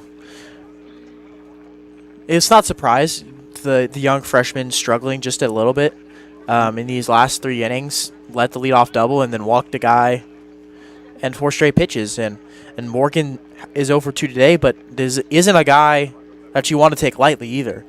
Played really well in the first 2 games, had a good defensive play. So you just want to make sure he's all right. I really doubt it, but this is also a situation for a bunt with 2 on and nobody out. They need more than just a run here in this scenario, so be very surprised to see their best hitter bunt here. But they could be talking about that also, but also just giving Beckman a time to rest and trying to break up the nerves a little bit as you see him smile there. Yeah. Whatever Jake said there must have done it. So I caught a couple other people smirking too and laughing. So hoping to get their freshman back on board. Just know they got his back and see if he can get himself out of this jam that he has built with runners on first and second, no outs here in the top of the 5th. Facing the cleanup spot was one of their better hitters, Landon Morgan. Morgan, however, today has a ground out and a strikeout, so Beckman has gotten the better of him so far today. This one down in the dirt past Crawford will allow runners into second and third. And that's been like the 4th pitch in a row that's been in the dirt for Beckman, so needs to make an adjustment, maybe shorten his stride up just a hair. Not sure what the adjustment he needs to make, but could be see some action quickly in the bullpen for the Blue Jays. Yeah, definitely. I mean, you've got a little bit longer leash with a 9-run lead, but don't want to let it get too terribly close before you pull somebody in. Because that one does here, just missed away. Yep. Good pitch there by Beckman, but just missed away. Made an adjustment. Now we'll just find the zone here. 2-0, good pitch there, right down the heart of a plate for strike 1. And sometimes that's all you need as a pitcher is to get that one easy one in there, get you back going, feel like you can finally hit the zone again. So it'll be a 2-1 count here. Runners on second and third for Morgan. Swings and fouls it back. So it'll be a 2-2 count here. Beckman trying to get himself a courtesy out here and get himself back in the inning. 2-2 here for Beckman. Shakes off the first sign and delivers Swing and hit to the right field and just inside the foul line for extra bases. 2 are going to score as the 2 RBI double for Landon Morgan cuts into this Blue Jay lead. It gets back to 7. And I mean, nothing you can do about that. I mean, that ball is about a foot from going foul. So, I mean, good job by Beckman to get himself back into that after some early balls down in the dirt to find himself back in the at-bat. But Morgan just won that battle. Just a great piece of hitting there by, again, Beckman's been living on the outside half of the plate, and there's been a couple of Panther hitters that have been able to take it the opposite way. Taryn with the home run, and then now Morgan with the RBI double. Yeah, this one is in there for strike 1. Great to see Beckman back ahead in the count. To Jay Twett, who is 0 for 2 today. Strikeout and a ground out to the shortstop. And speaking of ground out to the shortstop, that Twett was the hitter when Kaiser made the diving play and the amazing throw and pick by Calder for the out. And I mean, just a great play from both of them. Yeah, and that's what you need to do, especially with a freshman pitcher that's starting to struggle a little bit. As the defenders, you got to help your guy out. You do. Find any way that you can get it out here. The 0-2 here, too. Twett misses outside for ball 1. And as a pitcher, you're okay with giving that one up. You're up 0-2 in the count. Try and get a guy to chase. Try and get an easy strikeout.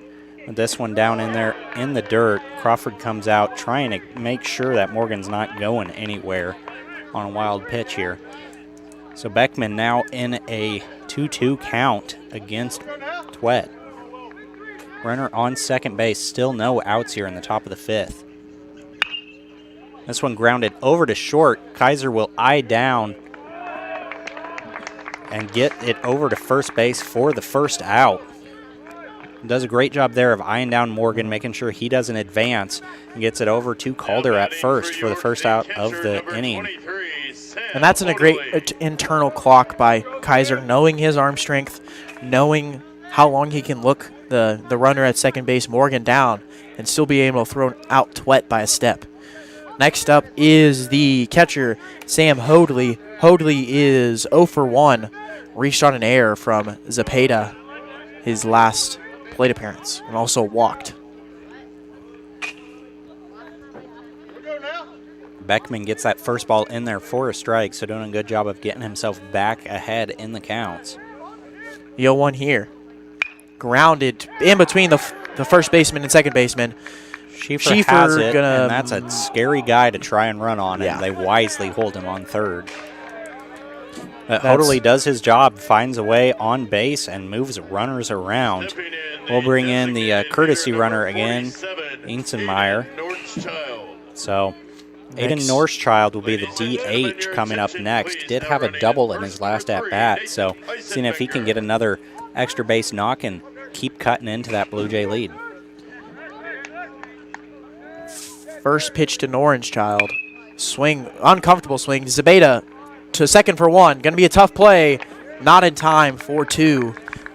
So the Panthers get the third run of the inning and makes it 13-7.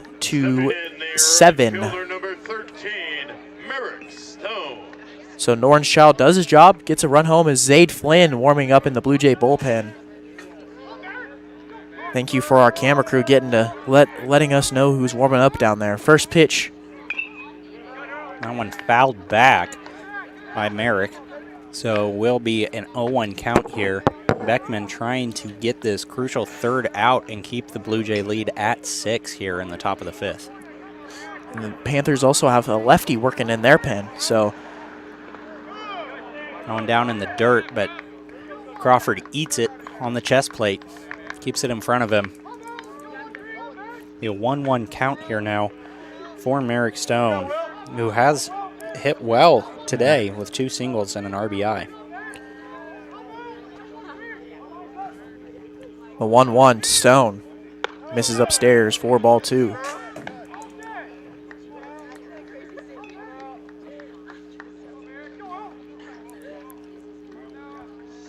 Beckman gets the call. Looks over to Stone at first base. Will deliver. That one just inside, so will be a 3-1 count here for Beckman. Trying to find his way to beat Merrick Stone, who has gotten the better of him the last couple of games. Delivers that one just high, so Stone will find his way on base via walk and move the runners into first and second here, and bringing up Gio Turin, who has done damage today with 3 RBIs. Now batting the center fielder number 5, Gio Turin. So runners at first and second. Stone at first. Nornchild at second. First pitch to Turin in there, 4-strike-1. And if you're Beckman at this point, you know you're probably done after this inning, but you want to find a way Yes. to get out of the inning and make sure that whoever's coming out of the bullpen has a clean slate to work with. Yes. The 0-1 here to Taryn. Fouled off.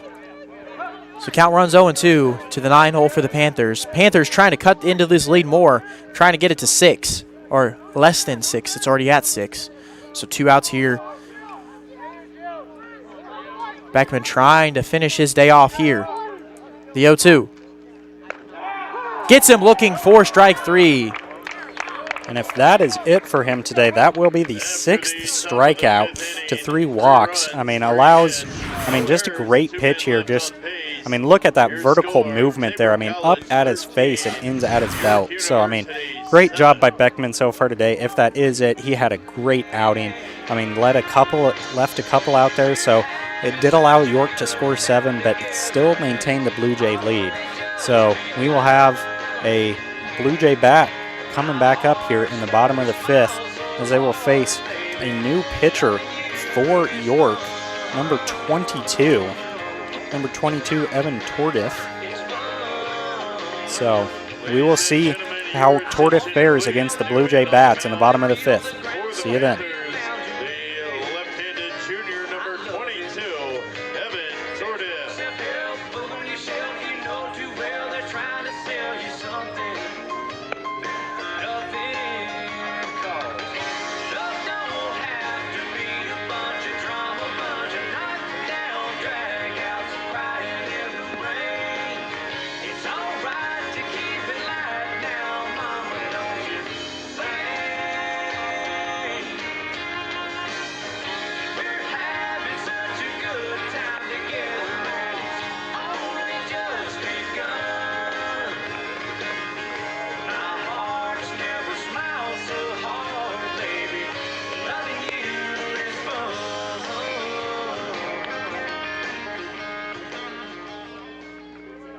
Always the best music here on Game Time. Fans should realize that by their attendance at this game, they become Back here in the bottom of the 5th, Blue Jays lead 13-7. Caleb Apple here joined by Nick Ediger. And new pitcher for the Panthers is number 22. Evan Tordiff. He is this will be his 6th appearance. He's pitched 7 1/3. Batters are batting .250 against him. Has 1 loss and no saves. Only 6 hits against him, though, through 7 1/3. So, hoping to kind of quench the fire that the Blue Jays have lit. Offensively, 13 through 5 is nothing to scoff at, or through 4, excuse me. So, leading off is Cole Schieffer. Schieffer is 1 for 2 today. Has a RBI, 2 RBI single, a walk, and a strikeout. So, looking to keep it going here is the right fielder for the Blue Jays. First pitch here to Schieffer. Hit into right field for a base hit. Right fielder gonna have to, he cuts it off. Schieffer gonna go to second, gonna try to make a play and does. A leadoff double for Cole Schieffer, testing out that leg. And he looks fine for me. Yeah, that knee that he overextended in a game against St. Mary looked pretty good there on that. Didn't slow him down at all. Not a touch, so that's great to see. Overby now up to plate, has not gotten on base yet today, 0 for 3 with a strikeout, grind out, and a line out. So looking to see if he can get his bat going today or maybe find his way on base via a walk. First pitch here to Overby, fouled off. little ahead of that one. And that's what he's been today. He's just been out ahead of pitches. Needs to settle down just a little bit, let the ball come to him just a little more, and he'll be fine. But do have leadoff runner on second, Cole Schieffer over there for Overby now on base at home plate, receiving the 0-1 pitch. That one down in the dirt to bring it to 1-1. And Tordif looking pretty good here for the Panthers so far. I know. Able to throw strikes. I mean, no Schieffer hit that first one off of him, but looks a lot better than what we've seen recently. Just having that fresh arm out there really helps. The 1-1 here to Overby. Misses away.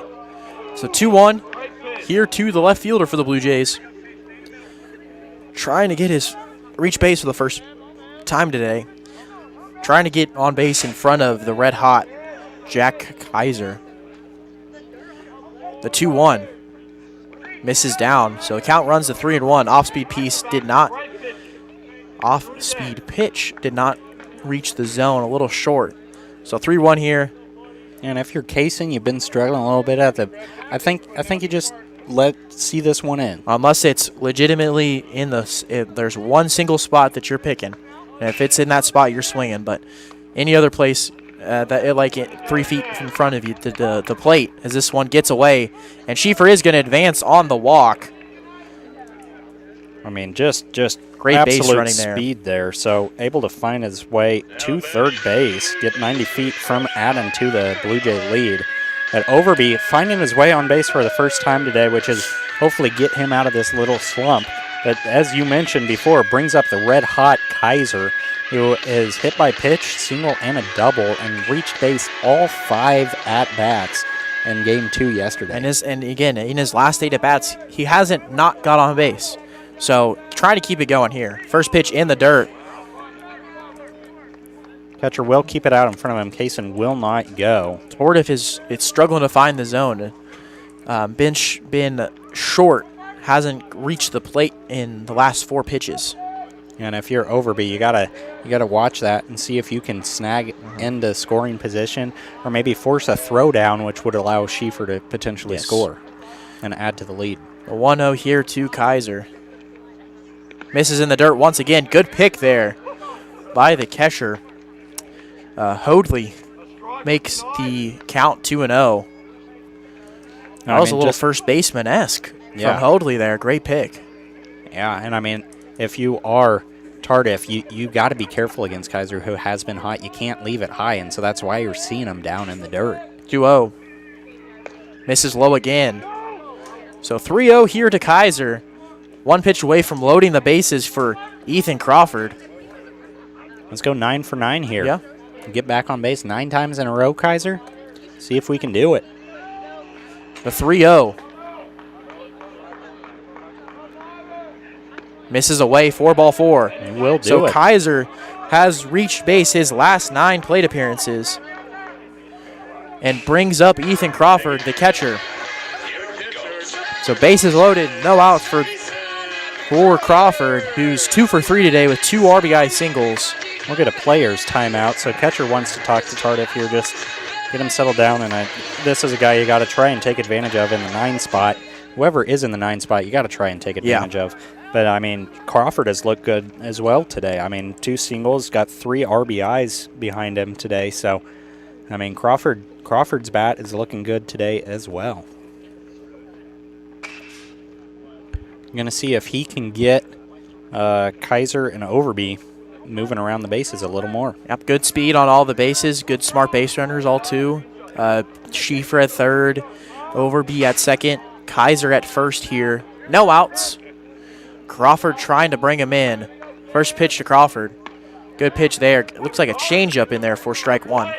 Now, all Crawford needs to do is elevate something, and he's going to get an add to that RBI total today. So if you're Crawford, you're just trying to get the bat on the ball, get the ball into play. The 0-1 here to Crawford. Misses just away. Good take there by the catcher. Knows the zone.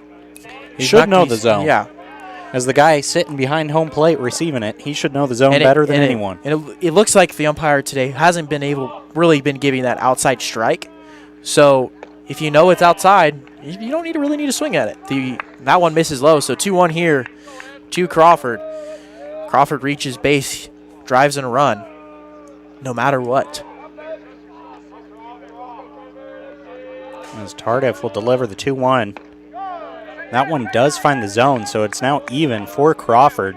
They'll have to get a little bit more defensive now, stay short and find a gap. Yep. So 2-2 here. Kaiser at first, Overby at second. And Schieffer at third here with no outs. This one misses in the dirt. So no outs here. Runners do not need to go. Don't want to strike him out, tag him out at home plate. Full count here to Crawford. Blue Jays looking to answer the top of the fifth, the 3-run top of the fifth by the Panthers. This one misses upstairs, so an RBI walk for Ethan Crawford gives him his 4th RBI on the day. Not too often you get an RBI without swinging the bat. Yeah, right? it's nice.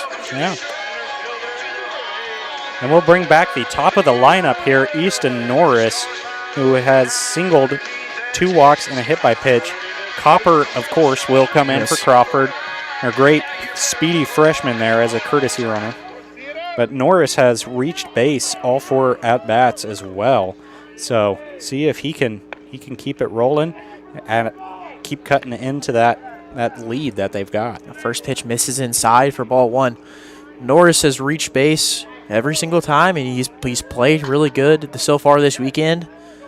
Looking to keep that positive momentum going on here as that one misses inside also. Just shy of hitting his shoulder. Yeah. Already got hit once today. Probably doesn't want to take another one. Not in that same shoulder. Yeah. I think that second one hurts a little more than that first one does. Right on top of the old bruise, yeah. Yeah. 2-0 here to Norris. Misses up and in again. So Tardif struggling to find the zone here. I don't know if he's trying to play a game of chicken with Norris or not. Trying to back I just him think off he's the just plate. trying to find the strike zone. The 3-0. Misses. Doesn't miss at all. Actually caught the inside corner. 4-strike-1. That one looked a little far inside to me. I mean, looked pretty similar, but does find the zone according to the umpire. So we'll be a 3-1 here for Norris with bases loaded. That one too high, so we'll walk. Another walk RBI. So Tardif will get a mound visit here. Looks like we will get a change, and you know what that means, Apple. That means you got to go through some more trivia. Oh, jeez. All right. I'm ready. Okay. I'm ready. I'm going to give you an easy one to start with. Okay. Who was the pitcher on the mound for the save and the victory in last year's Tabor JV Championship? Brendan Green. Brendan Green. My yes. housemate last year. I was his best man at his wedding. Yep. Or not his best. I was one of the groomsmen. Yep. So, I mean, had a great outing last year with the JV Championship for Tabor. And JV squad is actually out at Bethany today. Right now. So, I mean, got a lot of Maybe we Blue should check Jay the bats. score. So I'll take a look. And I've also heard that a softball team out at McPherson won their first game. So, I mean, Blue Jay Athletics doing great. If you guys want to know more about Blue Jay Athletics, I know track and field is going now too. I believe men's soccer is actually going to host a spring exhibition game on Wednesday. Women's basketball team had a great run in the conference championship. Was just short of advancing to the NIA tournament. Was it last week? Last Tuesday? Yep. Just fell short to against Evangel. Yeah. In a close one. And Evangel is a 1 seed in the tournament, so very good team there. But if you want to know more about athletics, please visit TaborBlueJays.com. And there you can find all the information. I mean, you can find schedules, you can find rosters, you can find stats. I mean, you name it, it is on there. The team does a really good job of keeping that updated. Even have some little articles written about game recaps and all of that. So I'd encourage you, if you ever happen to miss a game, go right up there and you will find your way to figure out what happened. But we will have a new pitcher here for York, number 6, which will be on the back side of this page maybe. Trace Hall, the freshman from Coweta, Oklahoma, has not pitched this year. Yeah. So first appearance coming in with a 6-run deficit. Yeah, Trace Hall here. Like we said, no pitching experience this season yet, so kind of a true wild card. See if he can get the Blue Jay batters stopped here. And this is his first appearance, period. He hasn't appeared as a... Oh, he has a 111 average as a hitter. So first pitching appearance of the year for the freshman from Oklahoma. So trying to stop the bleeding here for the Panthers. And he faces not a great guy to face first. Danny Zepeda. First pitch off speed in there, 4-strike 1. Once again, another Panther pitcher having to inherit bases loaded, no outs position, which is just rough to do. Zepeda sees this one in, knocks it over to second. We'll flip it over to short. Short throws it to first for a double play. So Trace Hall does his job, but does get a run in for the Blue Jays anyways from third base. So we'll extend the lead to 16-7, but gets the Panthers a crucial 2 outs. And that's bigger than allowing that 1 run to score. You're okay with giving up the 2 outs for the run in this case. You're just trying to keep this game not at a run rule because we're nearing that 7-inning mark. The Blue Jays lead is at 9. As this one's hit up the middle, shortstop makes a diving play, throws it over to the first on his knees. Wow, what a play by Jose Martinez, and keeps this Blue Jay lead at 10, 17-7, going into the top of the 6th.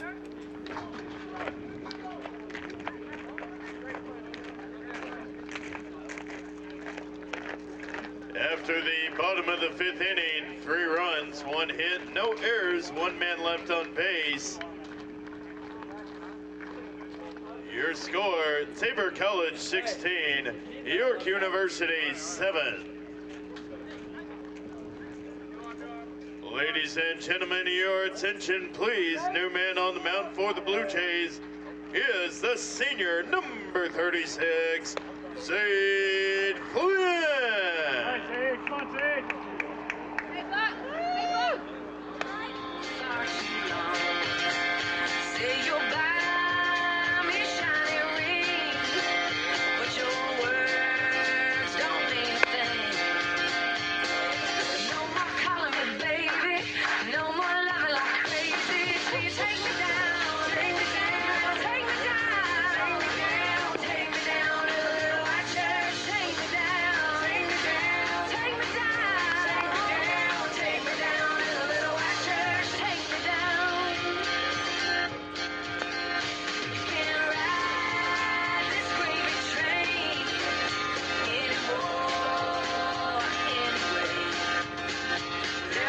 And we are back here for the top of the 6th. Do have a pitching change here for the Blue Jays. Zade Flynn will take the mound after Beckman puts up a pretty good first couple of innings. Definitely. So Zade Flynn, though, will take the mound for his 5th appearance on the season. He's pitched 11 1/3 inning. Batter's only batting .056 against him, so been very successful facing 36 batters and having a .79 ERA. So a great guy to bring out here and just make sure the door stays shut. And the real reason why, 14 strikeouts to 3 walks. So hasn't been walking batters and been striking batters out at just over 1 batter per 9. So has looked really good. The senior from Washington, Edmonds, Washington to be exact. So looked really good in his 2nd year as a Blue Jay. Pitched a little bit his 1st year as he hits Martinez, the leadoff for didn't really catch him cleanly. Hit him in the jersey. Yeah, scraped the backside of the jersey. Had that been a little tighter fitting, wouldn't have hit It's him. not hitting. It's not hitting him. But they got the loose fitting jerseys, and that's an advantage, you know. So there you go, guys. Wear baggy jerseys. It'll help you out. Probably slow you down too on the base pads. That is true. A little bit of parachute resistance. action. Little resistance. First pitch to Gomez in there for strike, and Gomez still staying hot. 2 for 3 today with a single and a double, making his case for KCAC Player of the Week. Yeah, you got to think he's in the conversation Him or Kaiser. offensively. Yeah, Kaiser did not play much in the first game though, so I mean Gomez does have the advantage there in having 3 games played this week in series, and has looked good in all 3. But Zade Flynn here with a ball on that one, so it will be a 1-1 count here to Gomez. Runner on first, no outs. The 1-1 here to Gomez. Misses up. 4-2. So 2-1 here to Gomez, the hot second baseman for the Blue Jays, or for the Panthers, excuse me. Trying to get this, shrink this Panther lead. Next pitch. Misses upstairs. Oh.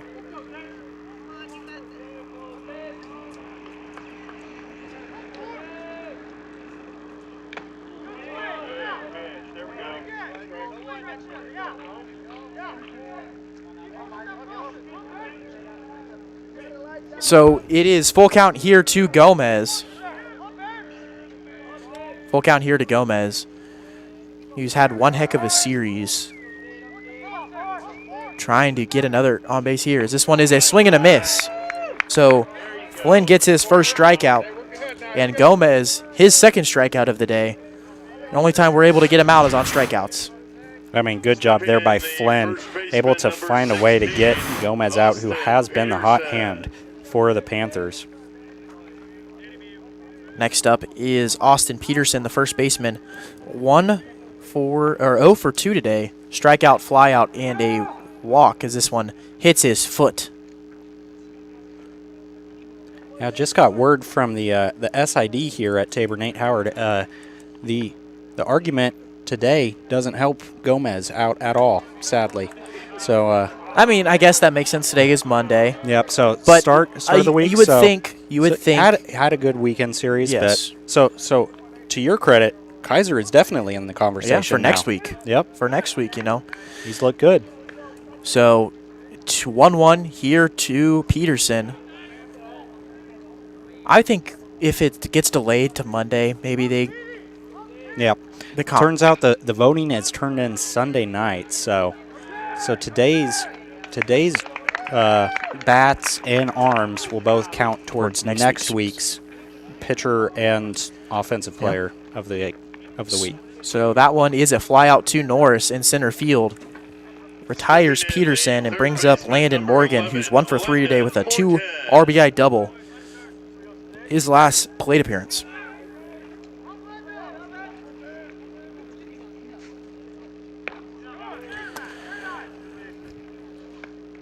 That one just low. First pitch is a ball. So 1-0 here to Peterson, the first baseman. Still got a runner on first with 1 out here in the top of the 6th. 2 outs. Strikeout and then the flyouts. I tell you what, I need my 10-month-old to start sleeping some more. Starting to lose some sleep and missing outs, missing runs, missing it all. Next pitch popped up high towards the left side of the outfield. Kaiser calls everyone off and makes the catch.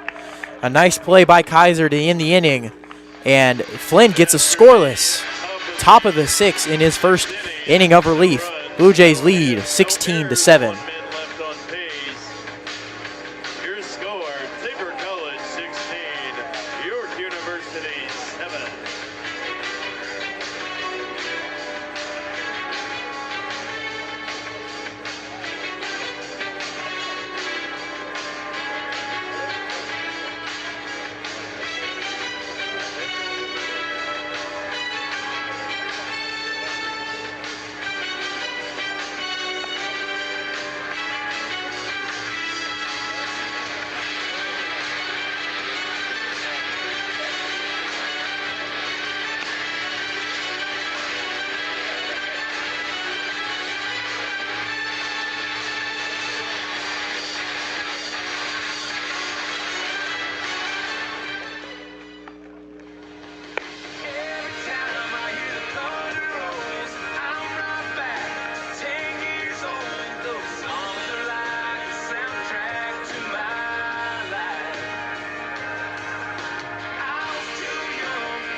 back here in the bottom of the 6th. Blue Jays lead 16-7. And number 6, Trace Hall, back out there after getting 3 quick outs. Yeah, 3 outs on 2 batters faced. So, I mean, for his first pitching outing of the season, looked pretty good. Yeah, looked very good. So we'll see if he can keep that going here. He's got a stiff competition though. Be up against Jared Mack. I mean, Mack just doing it all today. Got a couple of pop-ups, but a pair of singles to go with him.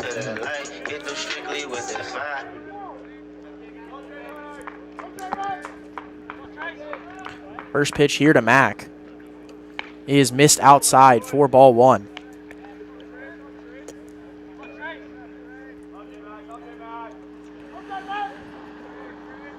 Mack 2 for 4 today, trying to get it to 3 for 5.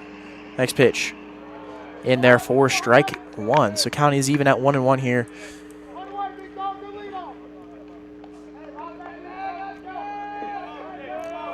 The 1-1 here. Off speed misses away. But this has been a good continuation of what happened in the end of game 1 and then continuation to game 2 yesterday. They haven't slowed down at all for the Blue Jays. Yeah, the Blue Jay bats have stayed alive, and that's exactly what you need. I mean, like we've mentioned before, the arms and the pitching staff that Andy Davis coaches have been great this year, and the bats have been kind of the weakness of trying to hit with runners in scoring position. As this one has popped up, catcher calls for it and doesn't make the play. Very interesting there that the catcher called off people. Yeah. I mean, usually you want your first baseman to go after that one, not your pitcher. And so all 3 of them kind of converged, and that backed off the first baseman a little bit, and the first baseman has priority there. So because the ball with that sort of spin is going to keep trailing away from the catcher towards that first base line, so the first baseman has a better look at it comparatively to the 2 other fielders that were there. So either way, we'll get down for bringing it to full count for J-Mac. That one down in the dirt, so we'll get Mac on base. So lead-off walk by Mac. Bring up the DH McGuire. I mean, going back to the bats, just being alive here, I mean, it's exactly what you want. Tabor struggled to score with runners in scoring positions over the past couple of weeks, and to finally see it kind of starting to click and come together to York, and you just hope that they can continue that on as the season keeps going. And they've got some big series coming up. I believe the next series is this one gets away. Let me double check. I want to make sure I believe I'm right. we are at K-Dub. That's what I was going to say. Yes. The next weekend is a big series against Kansas Wesleyan. That one's always tough. I know K-Dub has quite the winning streak going against Tabor. So Tabor looking to end that. K-Dub did end up beating Tabor in the conference championship last year after Tabor fought through to almost win the tournament title. So be a nice little grudge match for us. See if we can beat them back and keep at the top of the conference table here, as K-Dub is sitting at the top at 9-1 so far. Coming into this weekend. Not sure who they face this weekend. I can't remember. But it's going to be a tough series nonetheless. It's up in Salina. It's a bigger ballpark. Depends on how windy it is, but it still flies out there. Kansas Wesleyan is always a great offensive team, and they have some arms that play, and we have a midweek matchup as of right now, pending weather, against Heston at 3:00 on Wednesday. It's gonna be interesting to see how Coach Standiford and all the coaches line the pitching staff up with the midweek matchup, as this one is popped into center field. Taryn is under it, makes the catch. Mack is going to tag from second and make it there with ease. So McGuire has a productive out number 1. Yeah, I mean, once again, the DH getting base runners moving around, getting them closer to adding to the total. He's not necessarily had the most. He hasn't gotten on base all that much, but he has been productive nonetheless. And going back to the matchup against Kansas Wesleyan, and that's gonna that's going to decide a lot if the Blue Jays are fortunate enough, if they take the series or sweep up there. That could get them into at-large consideration. Right now, they don't have the wins against the top competition other than Oklahoma Wesleyan because they did struggle in the non-conference. If they're able to find ways to win against the top of the conference, they may not win the conference, but they're going to boost their RPI up, their bow chip up to try to hopefully maybe get an at-large berth. The 1-0 to Schieffer misses inside. Yeah, and I mean, Kansas Wesleyan currently ranked 19th. So, I mean, they are going to be some stiff competition, but you hope that you can carry this momentum that you've built in this series forward into that. And, I mean, they're getting hot at the right time of year as we're getting into the heart of conference play. And the weather's getting hotter also. I mean, we're up into the 76. Unseasonably warm as Schieffer will see that one in for 3-0. So, Schieffer trying to get his way on base again. 3-0 here to Schieffer. Misses way outside for ball 4. So pitch walk there. Schieffer gets on base for the 4th time today. Only has one time here he's gotten out was a strikeout. And Kaysen Overby is next up for the Blue Jays, the left fielder who's 0 for 3 today but did walk his last plate appearance. So hopefully finding some positive momentum to get him some better ABs going into this game and going into further games against Heston and then the big series against Kansas Wesleyan next week. Yeah, and I mean, he's been able to get the bat on the ball, just has not gotten it out into play, been ahead of it just a little bit. As that one's down in the dirt, Schieffer will not go. But I mean, Kaysen is, like I said, he's making contacts, just a little ahead of it, needs to slow down his approach just a touch, and he's got some great balls down the line instead of being popped out into the dugout. So 1-0 here to Overby with 1 out in the bottom of the 6th. The pitch to Overby fouled straight back. A 1-1 count here with runners on the corners. 1 out here in the bottom of the 6th with Tabor leading 16-7 against the York Panthers. So Schieffer at first, Jared Mack at third here with 1 out.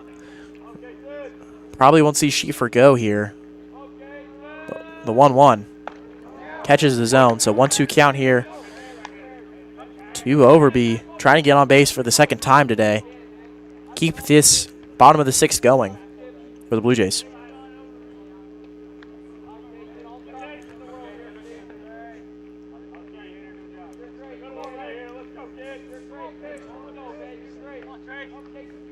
It's ready to deliver the 1-2. And Overby does make contact with this one and gets it into shallow left. Mack walks in easily, and Schieffer will be held up at second. That gets the monkey off his back, gets on base again with a nice little single blooper over into left field, which will bring up Jack Kaiser at shortstop. And going to play some little mind games here. Going to bring in a pinch runner for Cole Schieffer, going to be number 34. Joe Stengel. Joe Stengel, who started in right field for us in the first game, had a Superman diving web gem for us. So, I mean, definitely one of those where Schieffer coming off an injury, just make sure that he doesn't have to there's no reason to put him in harm's risk here, up 10, right? We're going to get a new pitcher here. Oh, boy. For the Panthers. So some more trivia coming up, okay. Apple. Right. Okay. I'm ready. Okay, Apple. Here we go. I know you're a pitcher, so I'm going to keep you going on the pitching. Okay. What player recorded 129 strikeouts in one single season? I'm just going to go Jacob Webb. Yep. Jacob Webb, yep. There's a reason why he's still in the majors. Yeah. He's a 6-year veteran, I want to say, in the major leagues. Got his jersey hanging up over here for the Braves. 6 years. Does have a World Series ring as well. So, a great guy who I actually I was on the same floor as him in Lower Dakota. So, he's been able to stick around in the major leagues. Just signed a 1-year deal this offseason to play for the Chicago Cubs. Definitely been a journeyman. Been on every every which team, but I mean, finding ways to get on there, and I mean, that's what you got to do at that level. As a reliever, you're not going to usually find a home for a long time. You're going to be bouncing around from teams, but he's still making the big boy bucks. It's a 1-year, $1 million deal, so it's not like it's bad money. You're not going to complain about making $1 million. No, but yeah, I mean, we've had a long storied tradition of having good players here, and Jacob Webb definitely one of them as a pitcher for us. And speaking of the pitcher, we will get you some information on our pitcher change. Number 20, Mason Gorecki, who pinch hit in Game 2, but now he's getting his first pitching appearance of the year. So 2 new pitchers in a row that haven't pitched before are getting some action here in down big against the Blue Jays. And Gorecki, a freshman from St. Liberty, Nebraska. So his brother is on the team. Yeah, and I mean, this is the 5th arm that the Panthers have put out there today. So, I mean, just trying to find something to stop the Blue Jay bats and just have not been successful. A couple of these pitching changes have slowed them down for an inning. But then, I mean, as soon as they see him that second inning, it seems like the Blue Jays are right back on top of them. So, definitely. I mean, maybe that's what you got to do is you just got to keep changing pitchers every inning for them, and that's maybe the only way for them to start getting some stops. So first up for Gorecki is Jack Kaiser, who is reached base all 4 times today, double, single, hit by pitch, and a walk. 9 times in a row, Caleb Apples, KCAC Offensive Player of the Weekend. Weekend, yes. I'm counting weekend as Sunday into Monday. I want to make an amendment in the KCAC Player of the Week voting. Okay. That's how I want. You got to finish the weekend series. If there's a rain delay and it has to be moved, it moves to a Monday. Let's just hold it off a day. Next pitch, down in the zone. Good pitch there by Gorecki. I'm sure there's probably a reason you and I are not on that committee. There's definitely a reason, and it's probably a good reason. Probably the fact that we're both biased towards these Blue Jay players. Safe. It's hard to say. Hard to say. So 1-2 here to Kaiser. Fouled off. Good battle here. Wasn't a comfortable swing, but he did his job, keeping the bat alive here with runners at first and second and 1 out. Stengel at second base and Overby at first. Now 1 out here in the bottom of the 6th as the Blue Jays do lead 10. Kaiser will knock this one out into right. Be foul. Just foul over in right field. Had the distance, but not enough into fair play. So 1-2 here to Kaiser. The 6th pitch of the at-bat coming up. The pitch. Swing and a miss. So Kaiser goes down swinging. Ends his streak of getting on base 9 times in a row. Brings up Ethan Crawford. And Crawford has had a day for himself also. 2 singles, 3 RBIs, actually 4 RBIs, and a walk. Gentlemen, I'd ask that you please do not park on the street. Thank you. Gonna be Crawford here, seeing if he can keep the Blue Jay rally alive with 2 outs here. First pitch misses. I would assume inside for ball 1.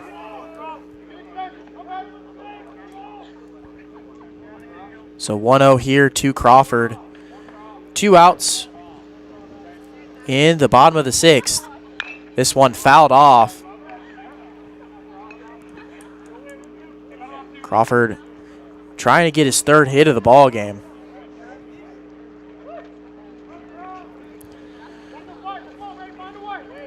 Probably won't see either Stengel or Overby go with this 10-run lead. Next pitch, right at the top of the zone, 4 strike 2. So 1-2 count here with 2 outs. Blue Jays trying to add on, try to give a couple more insurance runs for this top of the 7th to hopefully give it a run rule. Yeah. The 1-2. Checks his swing. Does he go? Does not. Appeal over to first. It didn't look like he went from our angle here up in the booth, but So it's a 2-2 count here, 2 outs. Trying to add on to this lead is Crawford. Next pitch misses away, so full count here. Runners will be going. Stengel at second and Overby at first, so good speed for both runners. Crawford, if he gets something in the gap, could score both here. Definitely.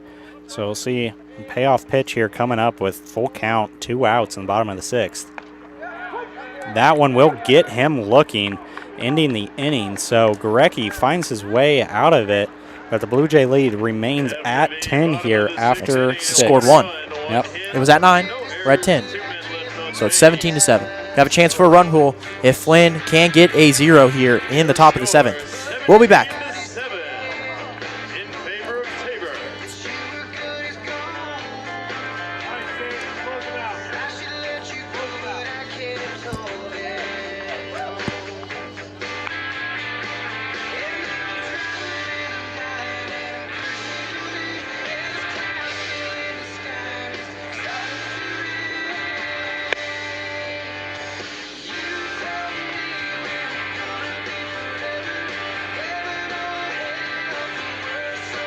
Playing into right field for the Blue Jays, number 34, Joe Stengel.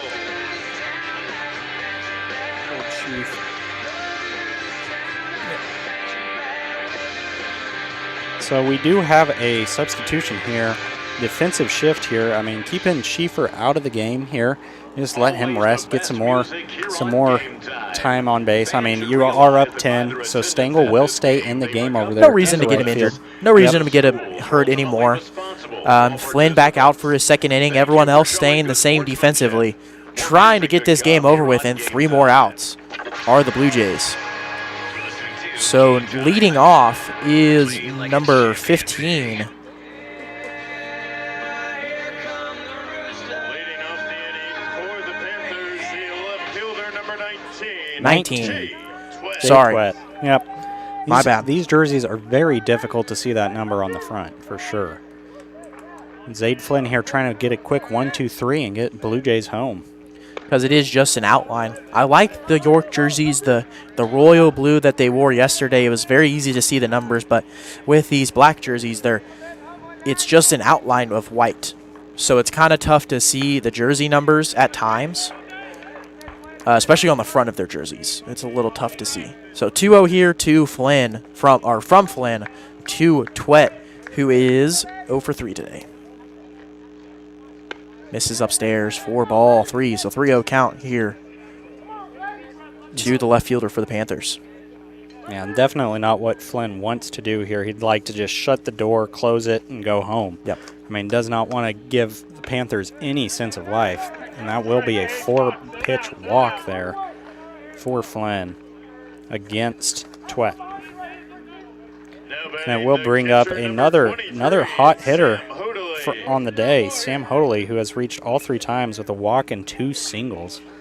So Flynn got his work cut out for him against this one. First pitch from Flynn, grounded, fair. Zepeda gonna have to make a tough play, just not enough arm on it. Gets past Calder at first base. So the Panthers have a chance to extend this game here with runners at the corners after a throwing error by Zepeda allowed Twett to get to third base. Because it was a tough play. It would be an infield hit, but there is going to be an error he advanced on the throwing error, unfortunately. So next up is Aiden Nornschild, who is 1 for 3 today with a double. First pitch into him, a good off-speed pitch for a strike. I got runners on the corner now with no outs, and if Zaid Flynn wants to maintain that 10-run lead that the Blue Jays have for a run rule, he's going to have to work some magic here.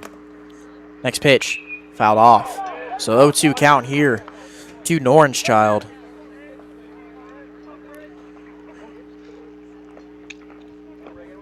Trying to hold this lead at 10 is Flynn.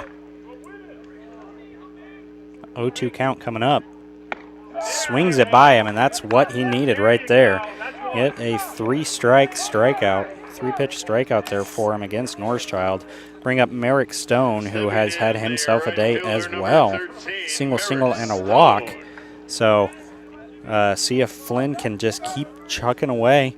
Got a nice easy out, helped himself out, just needs 2 more.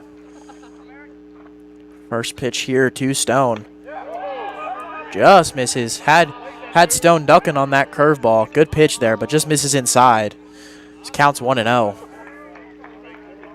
Great movement there. Looked like he was going to get hit, but I mean, ended up clear over there. So a lot of lateral movement on that pitch. The 1-0. Check swing. A foul ball, actually. A foul ball gets the strike. So we got a 1-1 count here. Runners on the corners here with 1 out in the top of the 7th. Blue Jays do lead 17-7. Connor Flynn on the mound facing Merrick Stone.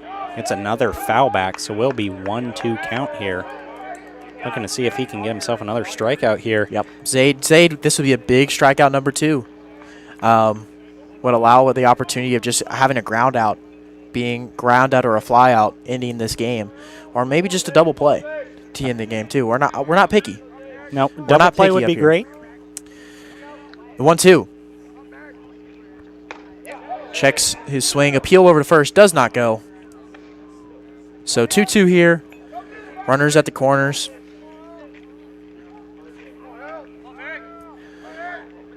So trying to pull something out of his pocket here and get a little trick going. As he will blow it by, he goes down swinging. So Zaid Flynn with back-to-back strikeouts after getting bases or getting runners on the corners. So 1 out away here from going home early with a 10-run rule game. And we'll have to do it against Gio Terran, the guy who started out the Panther scoring with a 2-run home run, but has since not gotten on base. Does sky this one. Mack under it. Stengel as well. Looks like Stengel will make the easy grab out in right field, and the Blue Jays do win the game, so they will also win the series 2-1. So, I mean, great job by the Blue Jays. I mean, story of the entire series was 7 innings, York, rest, Tabor. Yes, and it was so important for them to find that momentum late in the first game, carried over to the second game, and then obviously carried over into the third with a run rule victory.